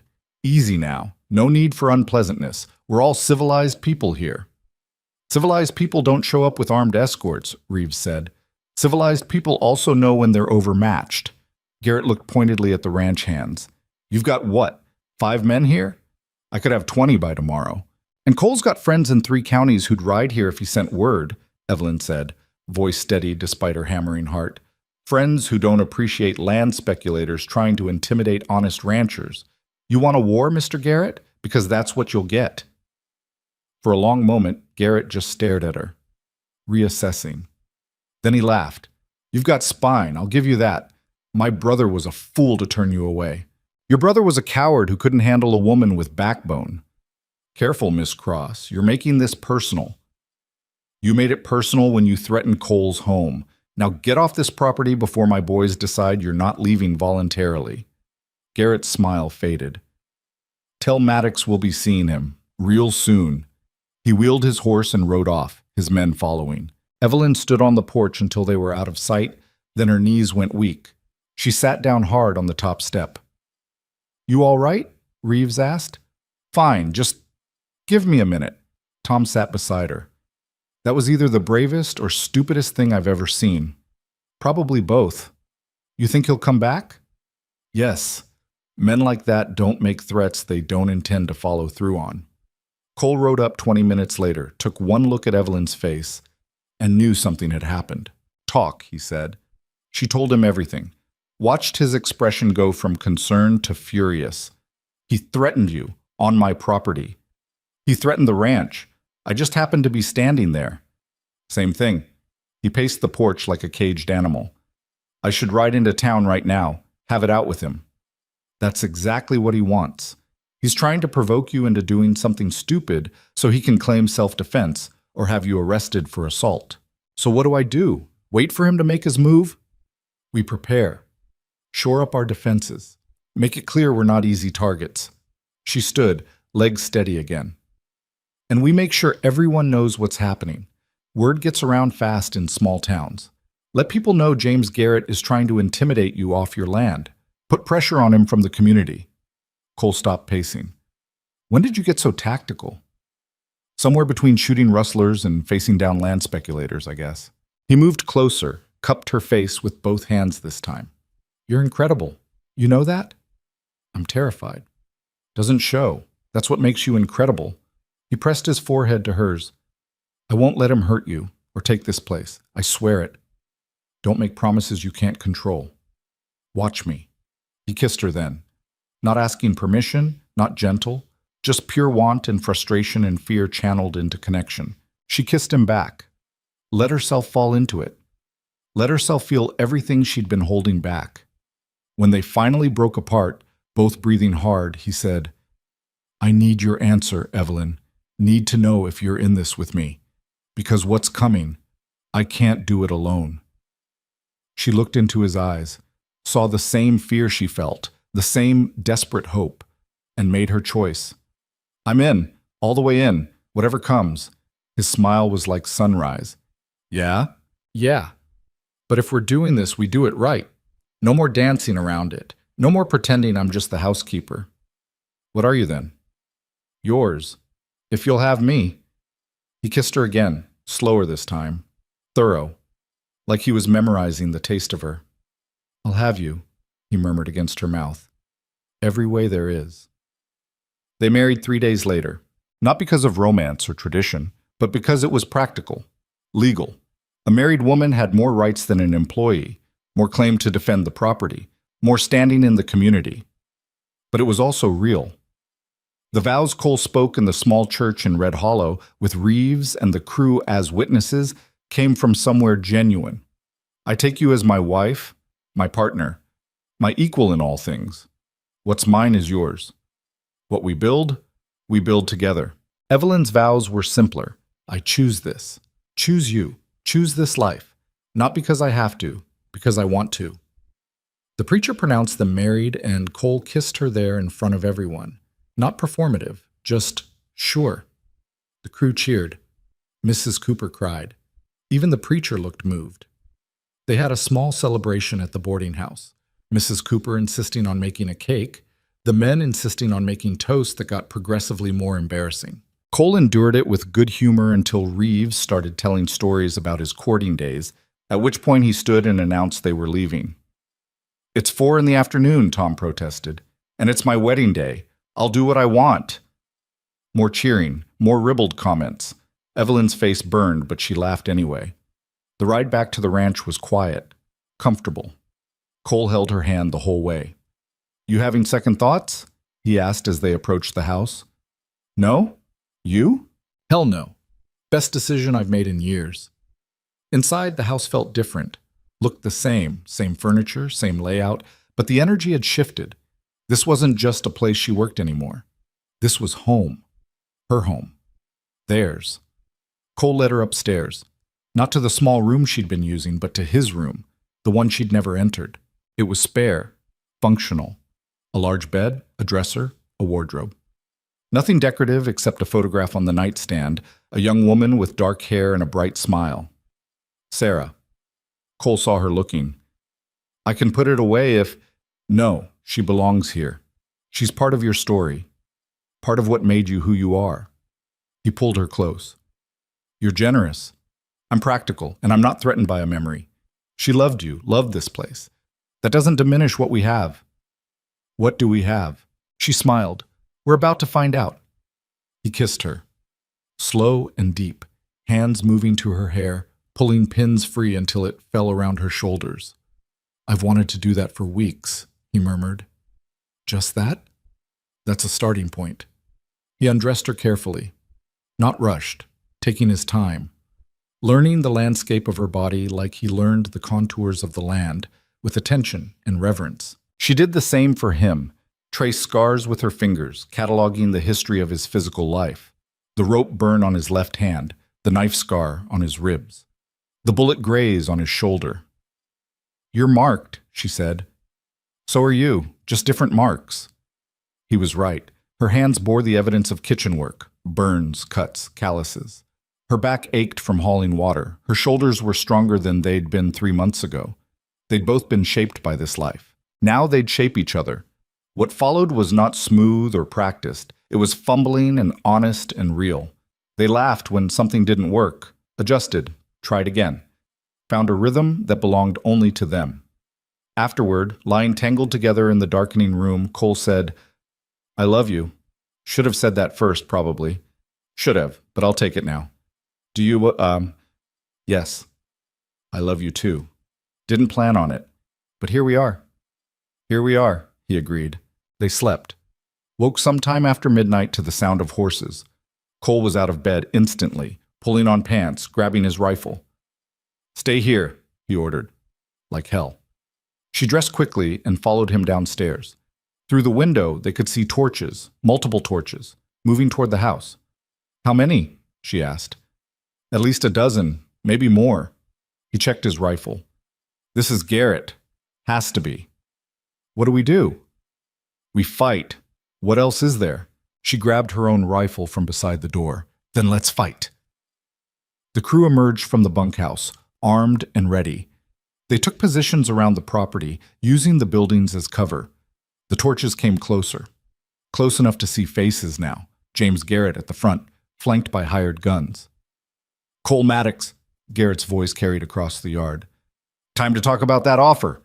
"Already gave you my answer," Cole shouted back. "Now get off my land." "Can't do that. You see, I've got a bill of sale here. Says this property belongs to me now." "That's a lie. I have clear title." Had clear title. "Things change when you miss a tax payment." Cole's face went white. "I paid my taxes." "Did you?" "Because the county office has no record of it. And when property taxes go unpaid, land goes to auction. I bought it this morning." It was a setup. Had to be. But proving it would take time they didn't have. "You falsified records," Cole said, voice deadly quiet. "I acquired property through legal means. You want to dispute it, take it up with the county clerk. But as of right now, you're trespassing." "This is my home." "Not anymore. You've got until sunrise to vacate. After that, my men will remove you, forcibly, if necessary." The hired guns behind Garrett shifted, hands on weapons. Evelyn felt rage burn through her fear. This man was trying to steal everything Cole had built, everything they'd just committed to building together. No. Absolutely not. She stepped forward, rifle raised. You want this land? You'll have to come through all of us. And I promise you, Mr. Garrett, we don't go down easy. The ranch hand stepped up beside her. United. Garrett smiled. Brave words, but you're outnumbered 2-1. This doesn't have to get bloody. Doesn't it? Tom called out. Because from where I'm standing, you brought an army. That suggests you knew we'd fight. Last chance, Maddox. Walk away. Take your woman and go. I'll even pay you fair market value for your trouble. Cole looked at Evelyn, at the crew, at the ranch behind them, the house, the barn, the land that had almost killed him and made him who he was. Then back at Garrett. No. One word. Absolute. Garrett's smile faded. Then you've made your choice. He raised his hand, and all hell broke loose for the third time since Evelyn had arrived in Colorado territory. The first shot came from Garrett's line. Evelyn didn't see who fired, just heard the crack and saw dust kick up near Reeves's position behind the water trough. Then everyone was shooting. Muzzle flashes lit up the darkness like lightning. The air filled with smoke and the deafening percussion of rifles. Evelyn dropped behind the porch railing, aimed at a man trying to flank their position, and squeezed the trigger. He went down. She didn't wait to see if he'd get back up. Beside her, Cole fired with mechanical precision. One shot. Reload. Another shot. His face was set in hard lines, jaw clenched so tight she could see the muscle jumping. They're trying to get to the barn, Danny shouted from his position near the corral. Cole swore. They torch it. We lose everything. Henry, George, get around back. Cut them off. The Brennan brothers moved, keeping low, using the shadows for cover. Gunfire followed them, but they made it to the barn's rear entrance. One of Garrett's men broke from the group, running toward the house with a torch. Evelyn tracked him, fired, missed. He kept coming. Cole shot him. The man stumbled, dropped the torch, which sputtered out in the dirt. Nice shot, Evelyn said. You softened him up. More men pushed forward. Garrett's hired guns had numbers, but the ranch crew had position and motivation. This was their home, their lives. They weren't giving it up without making it cost. Tom, still favoring his healing leg, had positioned himself at an upstairs window. His rifle spoke with steady rhythm, forcing Garrett's men to take cover, disrupting their advance. Pete held the barn's main entrance, using hay bales as protection. His shotgun roared twice, dropping 2 men who'd gotten too close. But the numbers were telling. For every man they drove back, 2 more pushed forward. We can't hold them forever, Reeves called out. Cole knew it. Evelyn could see the calculation in his eyes, weighing options, looking for an angle. Then she heard it. Distant at first, but growing louder. Hoofbeats. Many hoofbeats. Garrett heard it too. His smile faltered. A group of riders emerged from the darkness, at least 20 of them. They fanned out behind Garrett's position, cutting off his retreat. The shooting slowed, stopped. The lead rider moved forward into the torchlight. It was the sheriff, backed by what looked like half the men from Red Hollow and the surrounding ranches. James Garrett, the sheriff's voice cut through the silence. You're under arrest for fraud, falsifying county records, and attempted murder. Garrett's face went from confident to furious to calculating in the space of seconds. I don't know what you're talking about. I'm here to claim property that's legally mine. That's so. Because I've got the county clerk sitting in my jail right now. Sang like a canary once I mentioned how accessories to fraud get the same sentence as the principals. The sheriff urged his horse closer. He told me everything.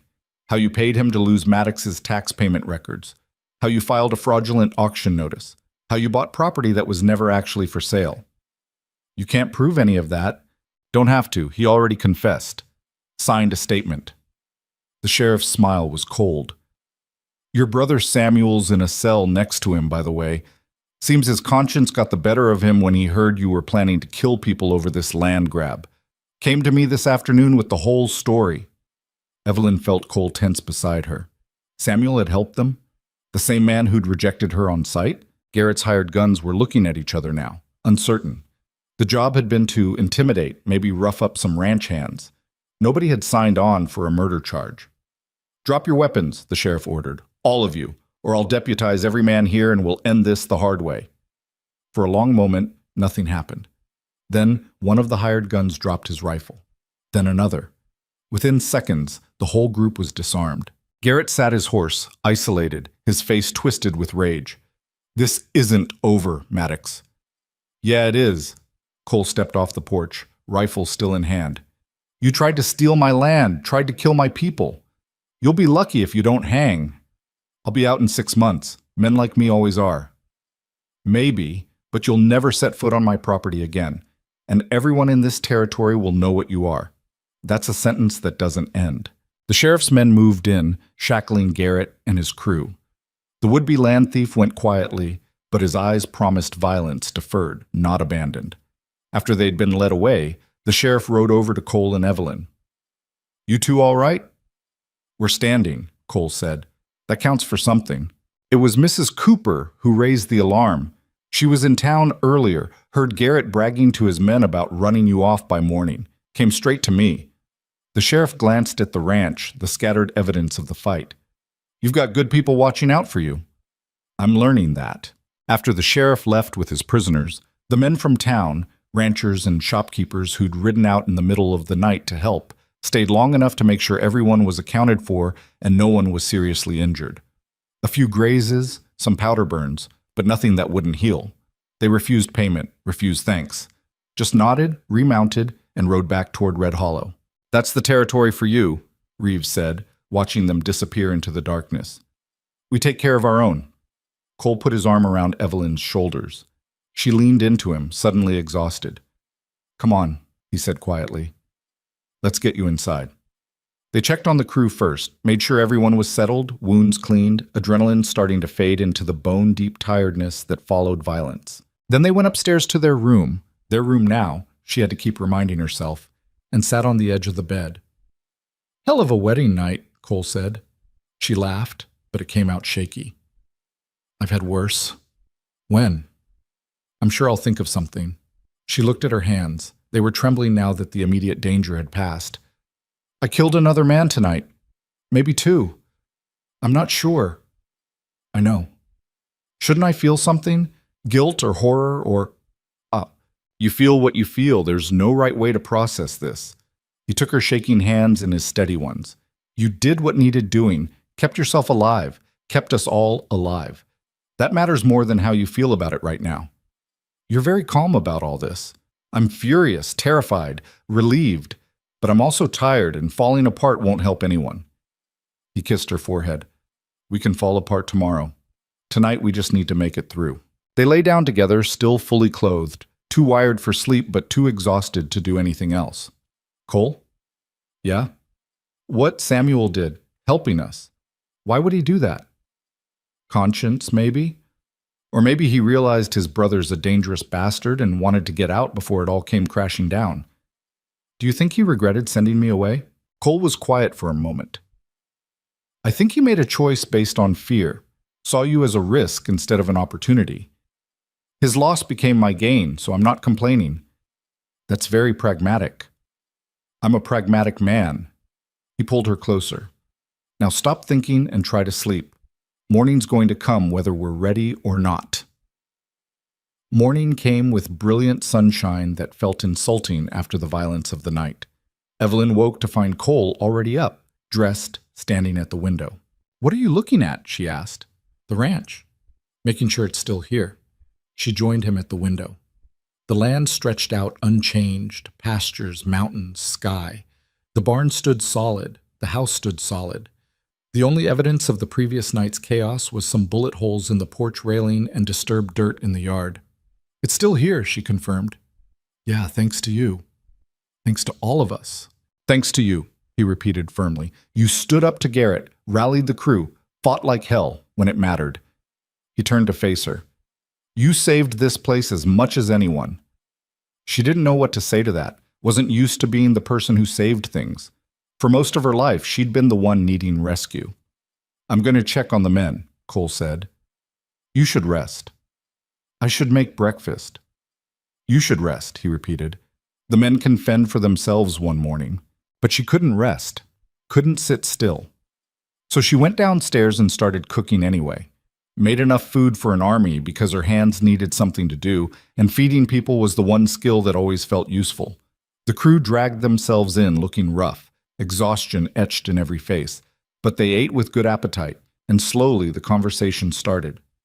"Anyone else notice that Garrett's men couldn't shoot worth a damn?" Pete said. "Hired guns," Reeves explained.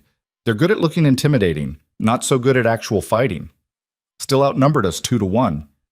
Numbers don't mean much when the other side doesn't want to be there." Tom reached for another biscuit. Most of them were ready to quit the second real consequences showed up. "Think Garrett will actually hang?" Danny asked. Cole shook his head. "Probably not. He's got money. Money gets you lawyers. But he'll do time, and his reputation's finished in this territory." "What about Samuel?" Evelyn asked. "Will he be charged?" "Sheriff said he's cooperating, might get a reduced sentence for turning on his brother." Cole poured more coffee. "Either way, we won't be seeing either Garrett brother around here again." The conversation moved on to repairs needed, work schedules, normal ranch business. The violence was being absorbed into the story of the place. Another chapter in the ongoing struggle to build something permanent. After breakfast, Evelyn found herself standing in the garden, the small plot she'd started tending in her spare moments. Tomatoes were coming in. Beans climbed their stakes. Herbs she'd planted for cooking had taken root. Small things. But hers. Sarah had planted this garden originally, Cole had told her. Let it go to weeds after she died. Evelyn had reclaimed it, turned it back into something productive. She heard footsteps behind her. Cole. "You should see the north pasture," he said. "Grass is coming in thick this year. We'll have good grazing through fall." "That's good. I was thinking about expanding the herd, maybe buy 20 more head when the circuit seller comes through." "Can we afford that?" "With what we'll make off this year's cattle sales, yeah." He moved closer. "I was also thinking about building onto the house, adding a proper study, maybe another bedroom." She turned to look at him. "Why would we need another bedroom?" "Well," he looked almost embarrassed. "I figured eventually we might need it for, you know." "For what?" "For kids. If that's something you want." Her heart did something complicated. She hadn't thought about children, hadn't let herself think that far ahead.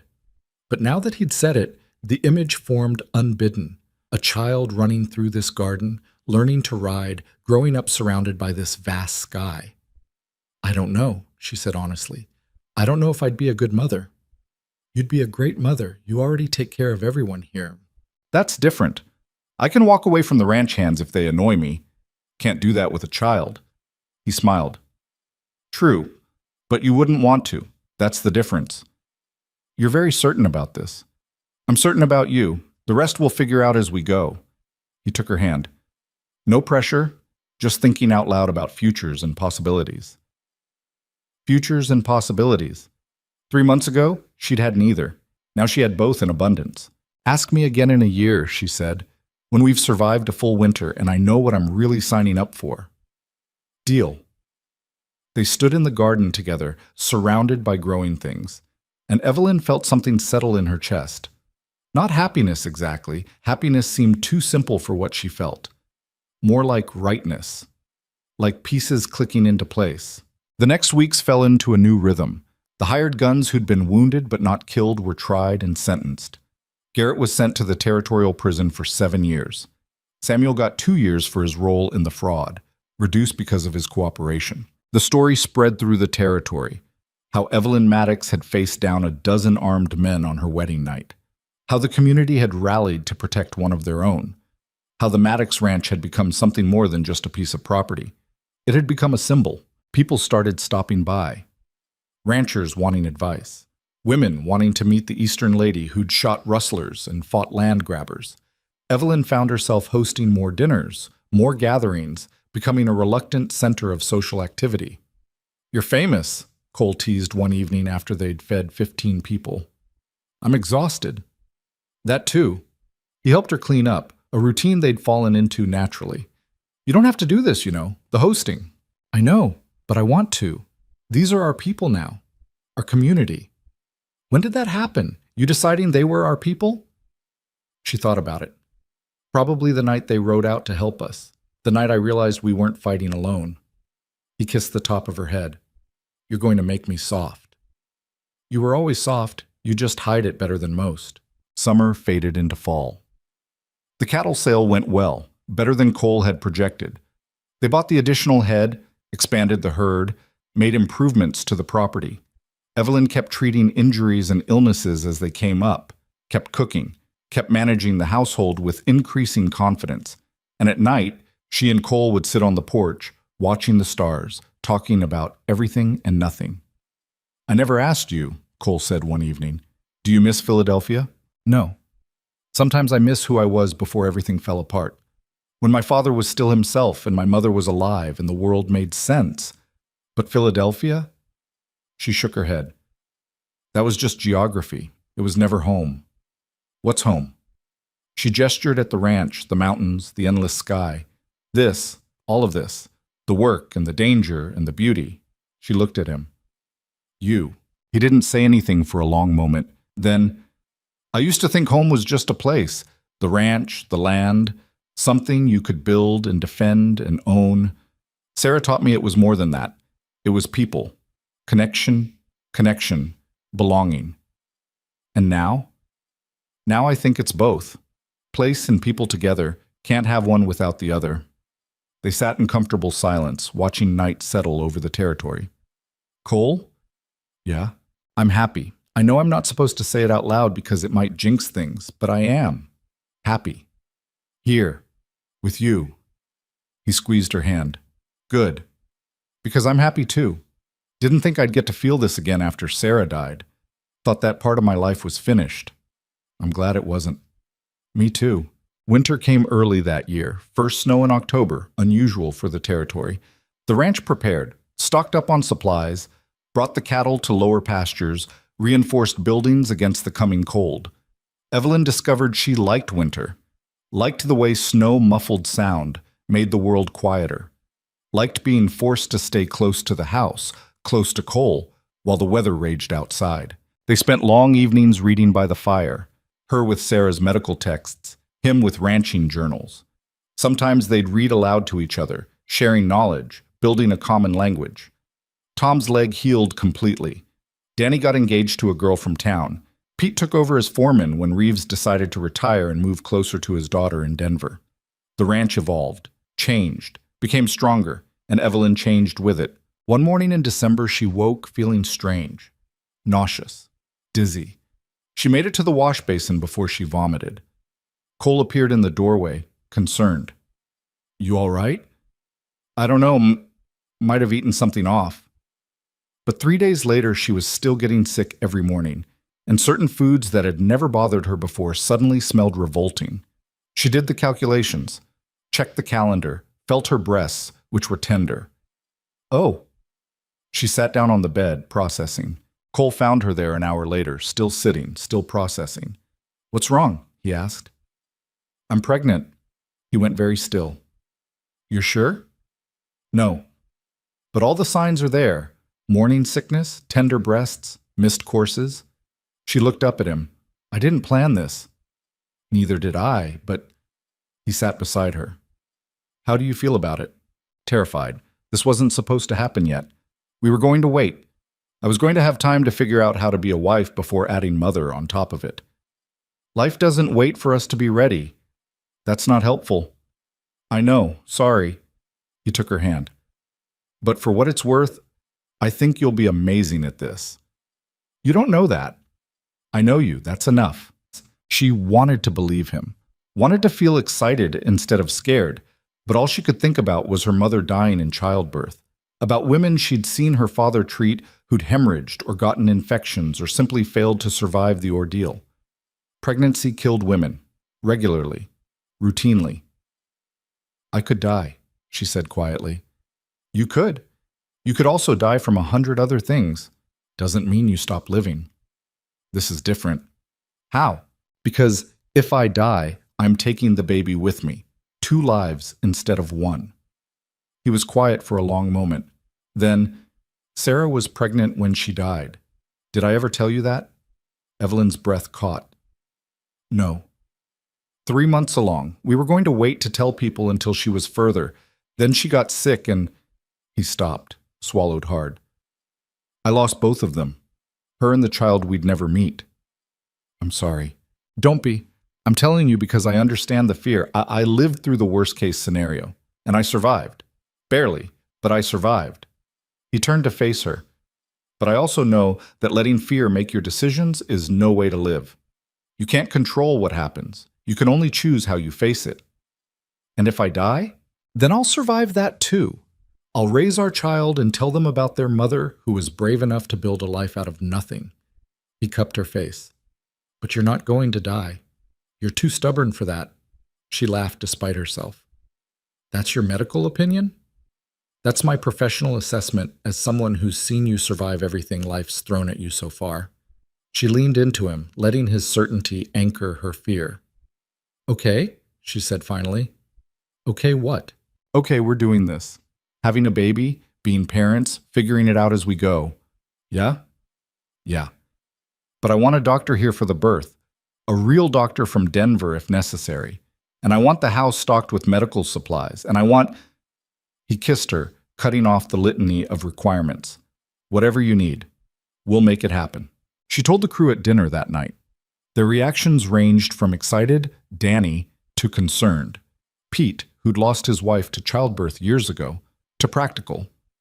Tom, who immediately started calculating how they'd manage the work while she was recovering. We'll hire extra help if needed, Cole said. The ranch survived before Evelyn came. It'll survive while she's occupied with other things. I'm not going to be an invalid, Evelyn protested. Women have been having babies and working for thousands of years. And I'm sure you'll be one of them, Cole agreed. But you're also going to accept help when you need it and not try to prove anything to anyone. She opened her mouth to argue, then closed it. He was right. She did have a tendency to push herself too hard, trying to prove she belonged. Fine. I'll accept help. Thank you. That night, lying in bed with Cole's hand resting on her still flat stomach, she let herself imagine it. A child. Their child. Growing up on this ranch, learning this land, becoming part of this story. What if I'm terrible at this, she asked. You won't be. You keep saying that. Because it's true. You're going to be exactly the kind of mother a kid needs. Strong enough to protect them, smart enough to teach them, stubborn enough to never give up on them. And if the baby doesn't like me, then we'll have our first family conflict and work through it like everyone else. She smiled in the darkness. You make it sound simple. It won't be. But we'll do it anyway. Spring came slowly that year. Snow melted grudgingly. The ground stayed frozen longer than usual, but eventually life returned, grass greening, birds arriving, the world waking up. Evelyn's pregnancy progressed. She got bigger, slower, more uncomfortable, but also more certain. This was happening. This was real. And she was going to meet it head-on the way she met everything else. The doctor arrived from Denver in May, a competent woman named Dr. Catherine Brennan, who'd trained in Boston and practiced frontier medicine for 15 years. Your wife's in excellent health, she told Cole after examining Evelyn. Strong, good muscle tone, no complications I can detect. When? Cole asked. Mid-June, I'd estimate. Maybe late June, depending on when exactly she conceived.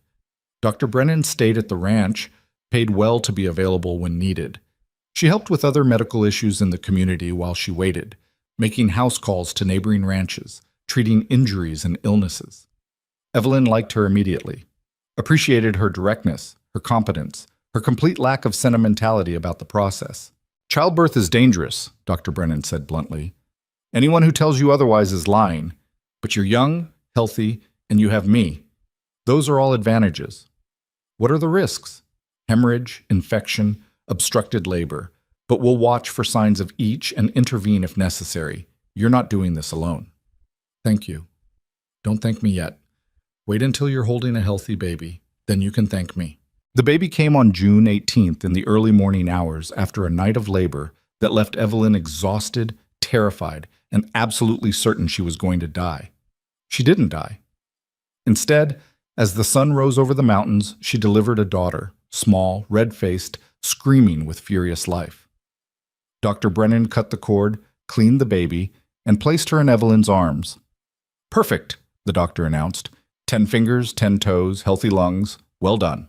Cole stood beside the bed, tears streaming down his face, looking at his daughter like she'd hung the moon. "She's beautiful," he managed. "She's loud," Evelyn said, but she was smiling. Couldn't stop smiling. "What should we name her?" Cole asked. Evelyn looked down at the tiny face, the dark eyes already alert and curious. "Sarah," she said. "Her name is Sarah." Cole's expression crumpled. "You don't have to, I want to. She should know where she comes from. All of it. Your first wife, this ranch, everything that made this moment possible." He kissed Evelyn's forehead, then the baby's. "Sarah it is." The crew came to visit later that day, filing through one at a time to meet the newest member of their community. They were awkward, uncomfortable, clearly unsure how to act around an infant, but they were also genuinely happy. This baby represented future, continuity, proof that life here was about more than just surviving. Over the next weeks, Evelyn learned to be a mother. It wasn't graceful. She was tired constantly. Her body ached, and there were moments she wondered what she'd been thinking. But there were also moments of perfect clarity. Holding Sarah while she slept, watching Cole sing to her in a voice that was off-key but tender, seeing this tiny person grow and change and become herself. "You were right," she told Cole one night. "About what?" "This. Her. Us. All of it." She looked at Sarah sleeping in the cradle Cole had built. "I was so scared, but this is worth being scared for." He wrapped his arm around her. "Told you so. Don't gloat. Wouldn't dream of it." Sarah turned 3 months old on a Tuesday in September, and Evelyn finally felt like she might survive this whole motherhood thing after all. The first weeks had been brutal. Sleepless nights, constant feeding, the terror that she was doing everything wrong. But somewhere along the way, without noticing exactly when, it had gotten easier. Or maybe she'd just gotten tougher. She was standing in the kitchen, Sarah propped on her hip while she stirred a pot with her free hand, when someone knocked on the door. Cole answered it. Through the doorway, Evelyn could see a woman she didn't recognize. Tall, severe-looking, wearing a traveling dress that had seen better days. "Can I help you?" Cole asked. "I'm looking for Evelyn Cross." Evelyn's stomach dropped. No one had called her that in months. She was Evelyn Maddox now, had been since the day they married. "Who's asking?" Cole's voice had gone carefully neutral. "My name is Margaret Cross. I'm her aunt." Evelyn stepped into the doorway, Sarah still on her hip. "Aunt Margaret, I didn't know you were in Colorado." "I wasn't, until I heard you'd married some rancher out here and had a baby." Margaret's eyes swept over Evelyn with the same critical assessment she remembered from childhood. "I came to see if the rumors were true." "They are. This is my husband, Cole Maddox, and this is our daughter, Sarah." Margaret's expression didn't soften. "May I come in?" Cole looked at Evelyn. She nodded slightly, and he stepped aside. They sat in the main room, tea poured, pleasantries exchanged, with the stiffness of people who'd never been close and had no intention of starting now. "I'll be direct," Margaret said finally. "Your father's debts have been settled. The estate, such as it was, has been liquidated. There's a small sum remaining, about $200. As his only living relative, it's yours." Evelyn hadn't expected that, hadn't thought about her father's affairs in months. "How did the debts get settled?" "I paid them. Couldn't have the family name dragged through bankruptcy proceedings." Margaret set down her teacup with precise care. "Consider the $200 repayment for the funds you took when you left Philadelphia." "I didn't take anything." "You took your mother's locket. That was estate property." Heat flushed through Evelyn's chest. "That locket was the only thing I had left of her. I wasn't leaving it to be sold to pay father's whiskey bills. Nevertheless, it should have been part of the estate settlement." Cole cleared his throat. "Mrs. Cross, I'm not sure what you expect to accomplish here, but if you came all this way to collect a locket, you're going to be disappointed." Margaret turned her attention to him. "I came to see what kind of life my niece has made for herself, to assess whether she needs assistance." "I don't need assistance," Evelyn said flatly. "I have a home, a family, a life. In the middle of nowhere, married to a man you barely knew, living in a house that's barely more than a barn." "Careful." Cole's voice was quiet but carried an edge. "You're talking about my home. I'm talking about my niece's prospects. She could have done better, should have done better. Evelyn stood up, Sarah clutching her shoulder. Better than what? Better than being rejected by your cousin Harold when I asked him for help? Better than being told by Aunt Louise that she couldn't possibly take in a penniless relative? Better than scraping by on sewing work in a city that had already forgotten my name? Margaret had the grace to look uncomfortable. We all had our own troubles. Yes, you did, and I dealt with mine by coming here, by building something from nothing. She gestured around the room. This might not be a Philadelphia townhouse, but it's mine, ours. We fought for it. We bled for it, and I'm not ashamed of it. I didn't say you should be ashamed. Didn't you? Because that's what I'm hearing. That you think I settled. That you think I married Cole because I was desperate. Did you? The question hung in the air. Cole stood. I think this conversation is over. No. Evelyn touched his arm. Let me answer. She looked at Margaret directly. Yes, I came to Colorado desperate. I answered an advertisement from a man I'd never met because I had no other options. But I didn't marry Cole out of desperation. I married him because he saw me. Not my circumstances or my problems or my usefulness. Me. And he offered me partnership when the world kept offering me charity. That's very romantic, but romance doesn't pay bills or secure futures. Neither does family, apparently. Evelyn's voice was sharp now. You want to know about my future? Fine. Cole and I own this ranch free and clear.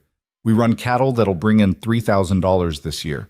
We employ 6 men. We're respected in this community, and we're raising our daughter to be strong and capable and to never, ever believe that her worth is determined by other people's approval. Margaret was quiet for a long moment. Then she reached into her bag and pulled out an envelope. This is the money from the estate. Take it or don't. That's your choice. Evelyn took the envelope, not because she needed the money, but because it was hers. Her father's final legacy, such as it was. Is there anything else? She asked. No, I've seen what I came to see. Margaret stood. For what it's worth, you look well, healthy. That baby is beautiful. Thank you. Your father would be proud. Not of the choices you made, perhaps, but of the fact that you survived. It was the closest thing to approval Evelyn had ever gotten from her father's family. She decided to take it as such. After Margaret left, declining to stay for dinner, declining to stay the night, just climbing back into her rented buggy and heading toward town, Cole found Evelyn sitting on the porch steps, Sarah sleeping against her shoulder. You all right? He asked. I think so. That was strange. She came a long way just to be judgmental. She came because she was curious, and probably because she felt guilty about not helping when I needed it. Evelyn shifted Sarah to a more comfortable position. She paid my father's debts. That counts for something. You're more generous than I'd be. I'm practical. Holding grudges takes energy I don't have. She looked at the envelope in her lap. $200. That would have seemed like a fortune 6 months ago. And now? Now it's just money. Useful, but not life-changing. Cole sat beside her. You want to do something with it? Buy something special? She thought about it.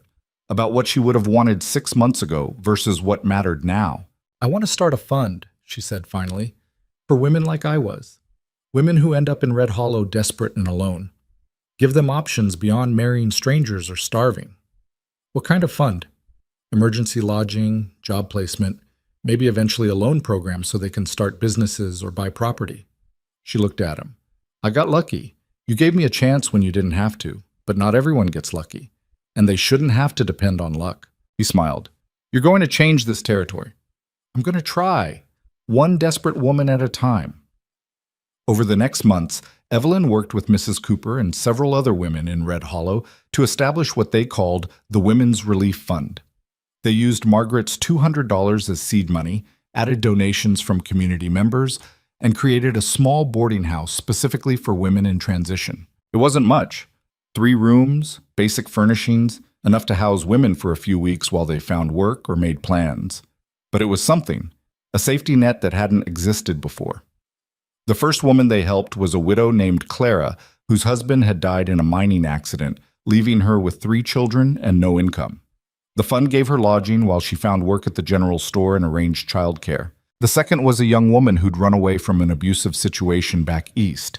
They helped her get established as a seamstress. The third was a woman not unlike Evelyn had been, educated, capable, but trapped by circumstances. They helped her start a small school, the territory's first formal education program. Word spread. Women started arriving in Red Hollow knowing there might be help available. The community grew, changed, became something more than just a rough frontier town. And Evelyn became something more than just a rancher's wife. She became a force, someone people came to for help, for advice, for solutions to problems that didn't have easy answers. Cole watched it all with pride and occasional exasperation. "You're taking on too much," he said one evening when she came home exhausted from a full day of meetings about expanding the relief program. "I'm fine." "You're running yourself ragged between the ranch and the baby and this fund." "The fund is important."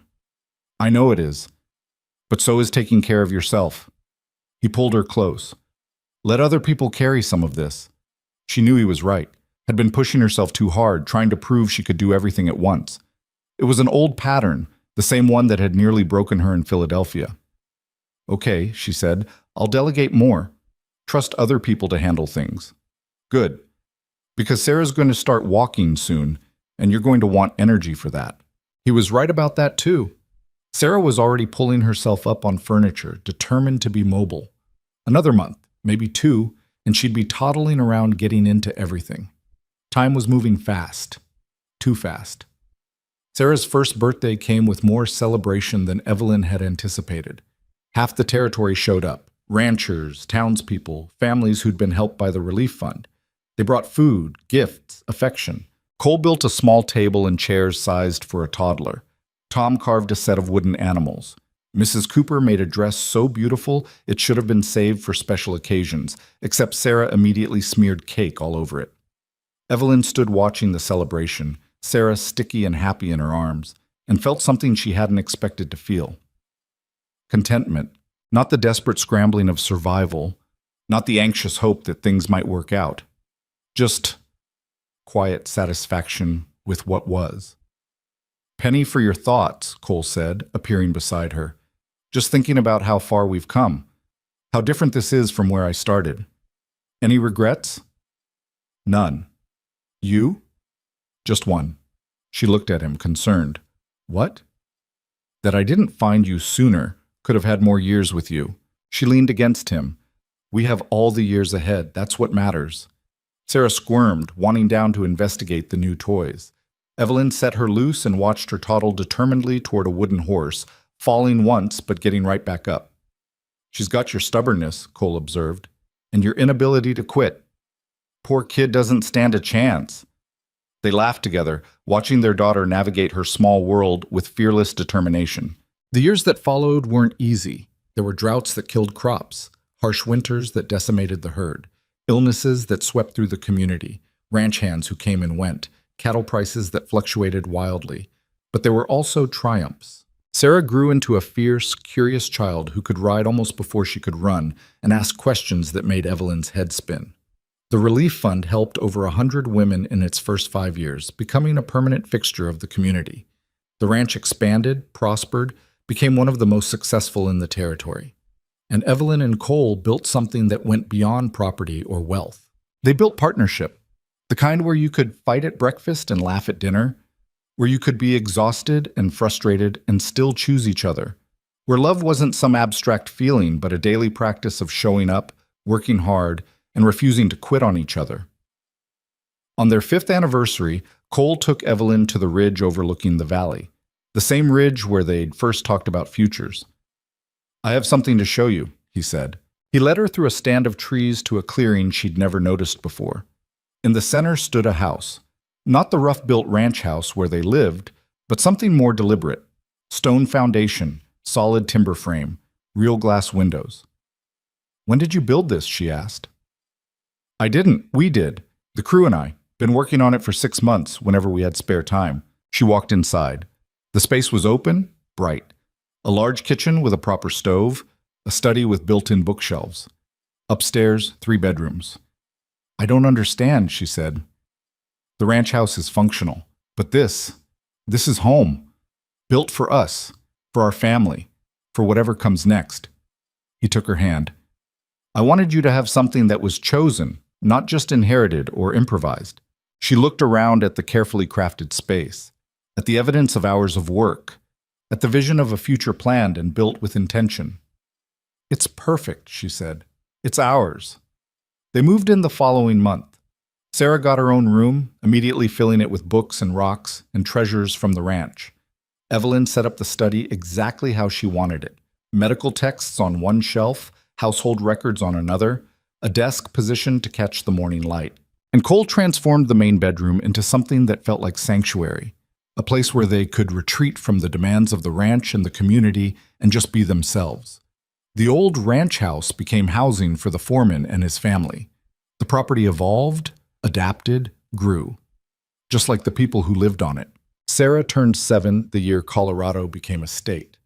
The celebration in Red Hollow was massive. Flags, speeches, dancing in the streets. The territory they'd fought to survive in was now officially part of the United States. Does this change things? Sarah asked Evelyn as they watched the celebration. Some things, but the important things stay the same. Like what? Like the fact that this is our home, that we built it together, that we belong here not because of government paperwork, but because we chose it. Sarah nodded seriously, processing. Then, Mama, were you really married on the same night bad men tried to steal our ranch? Evelyn laughed. Where did you hear that? Danny told me. He said you were the bravest person he ever met. Danny exaggerates. But is it true? The basic facts are true. The bravery part is debatable. I think you were brave, coming here alone and building a whole life. Evelyn pulled her daughter close. You want to know a secret? I was terrified, every single day at first. But being brave doesn't mean you're not scared. It means you do the hard thing anyway. Is that why you help all those women who come to town? Because you remember being scared? That's exactly why. Because I know what it's like to need help and not know where to find it. And I don't want anyone else to feel that alone. Sarah was quiet for a moment. Then, when I grow up, I want to help people too. You will, in your own way. As it turned out, Sarah meant it. She grew up to become a doctor, trained in Denver and then returning to Red Hollow to practice. She specialized in treating women and children, carrying on the work her mother had started in a different form. But that was years in the future. For now, Evelyn was content to watch her daughter grow, to work alongside Cole building and maintaining the ranch, to help women find their footing in a place that could be harsh but also offered freedom. On a quiet evening in autumn, when Sarah was 10 and the ranch was settled for the night, Evelyn found herself back on the ridge where Cole had built their house. The valley stretched out below, familiar now after so many years. Cole came to stand beside her. What are you thinking about? About that first day. When I stepped off the train thinking I was coming here to marry Samuel Garrett. Dodged a bullet there. Literally and figuratively. She smiled. I was so lost. So certain I'd made a terrible mistake. That I'd traded one impossible situation for another. And now? Now I know I didn't make a mistake. I made the first real choice of my life. Maybe the only choice that really mattered. Coming here? Staying here. There's a difference. Coming here was desperation. Staying was decision. He wrapped his arm around her. I'm glad you decided to stay. Me too. Though some days I wonder what would have happened if Samuel had actually married me. If I'd ended up on some other ranch with some other man. You'd have made it work. That's who you are. You make things work. Maybe. But I don't think I'd have thrived the way I did here, with you. This place, it demanded everything from me. And in demanding everything, it gave me everything back. They stood together as the sun set, painting the mountains in shades of gold and purple. The land that had nearly killed them. The land that had saved them. Evelyn thought about the woman who'd stepped off that train 12 years ago. Young, scared, carrying everything she owned in a single carpet bag. She'd been running from failure, from loss, from a life that had collapsed around her. She hadn't known she was actually running toward something, toward strength, toward purpose, toward a life that would test her and shape her and make her into someone unrecognizable from who she'd been. The territory had a way of doing that, of taking people who were broken or desperate or lost and grinding them down to their essential cores. Some people broke under the pressure, gave up, went back east or moved on to somewhere easier, but others became steel. Evelyn had become steel. Not the cold, hard kind, the tempered kind. Strong enough to bend without breaking, sharp enough to cut through problems, resilient enough to endure. And she'd learned something crucial along the way. Salvation didn't come from other people, or circumstances, or luck. It came from the daily choice to show up, to work, to adapt, to refuse to quit even when quitting would be easier. Samuel Garrett had rejected her because he saw weakness. Cole had accepted her because he saw potential. But it was Evelyn herself who determined which one was right. She'd chosen strength, chosen to become someone who saved herself. And in saving herself, she'd built something worth saving. A family, a community, a legacy. Sarah would grow up knowing she came from strength, from people who'd fought for every inch of ground they stood on, from a mother who'd arrived in Colorado with nothing and left the territory better than she found it. That was worth more than any inheritance, more than any Philadelphia townhouse or family name. It was worth everything. "I love you," she told Cole quietly. "I know. You tell me every day. Not out loud. No, better than out loud. You show me. Every time you choose to stay. Every time you face down trouble instead of running. Every time you build instead of destroying." He kissed the top of her head. "I love you too. Just so we're clear." She laughed. "We're clear." They walked back to the house together as darkness settled over the valley. Inside, Sarah was reading by lamplight, sprawled across the couch, with a book that was probably too advanced for her age, but she was reading anyway. The fire crackled. The house smelled like the bread Evelyn had baked that morning. Outside, the ranch hands were finishing evening chores, their voices carrying on the wind. This was home, not the place she'd been born, not the life she'd inherited, but the one she'd chosen, built, defended. And it was enough, more than enough. It was everything. Years later, when Sarah brought her own daughter to visit, a bright-eyed girl named Evelyn after her grandmother, the original Evelyn would sit on the porch of that carefully built house and tell stories. Stories about arriving in Red Hollow with nothing, about facing down rustlers and land grabbers, about building a community from scratch, about the difference between surviving and living.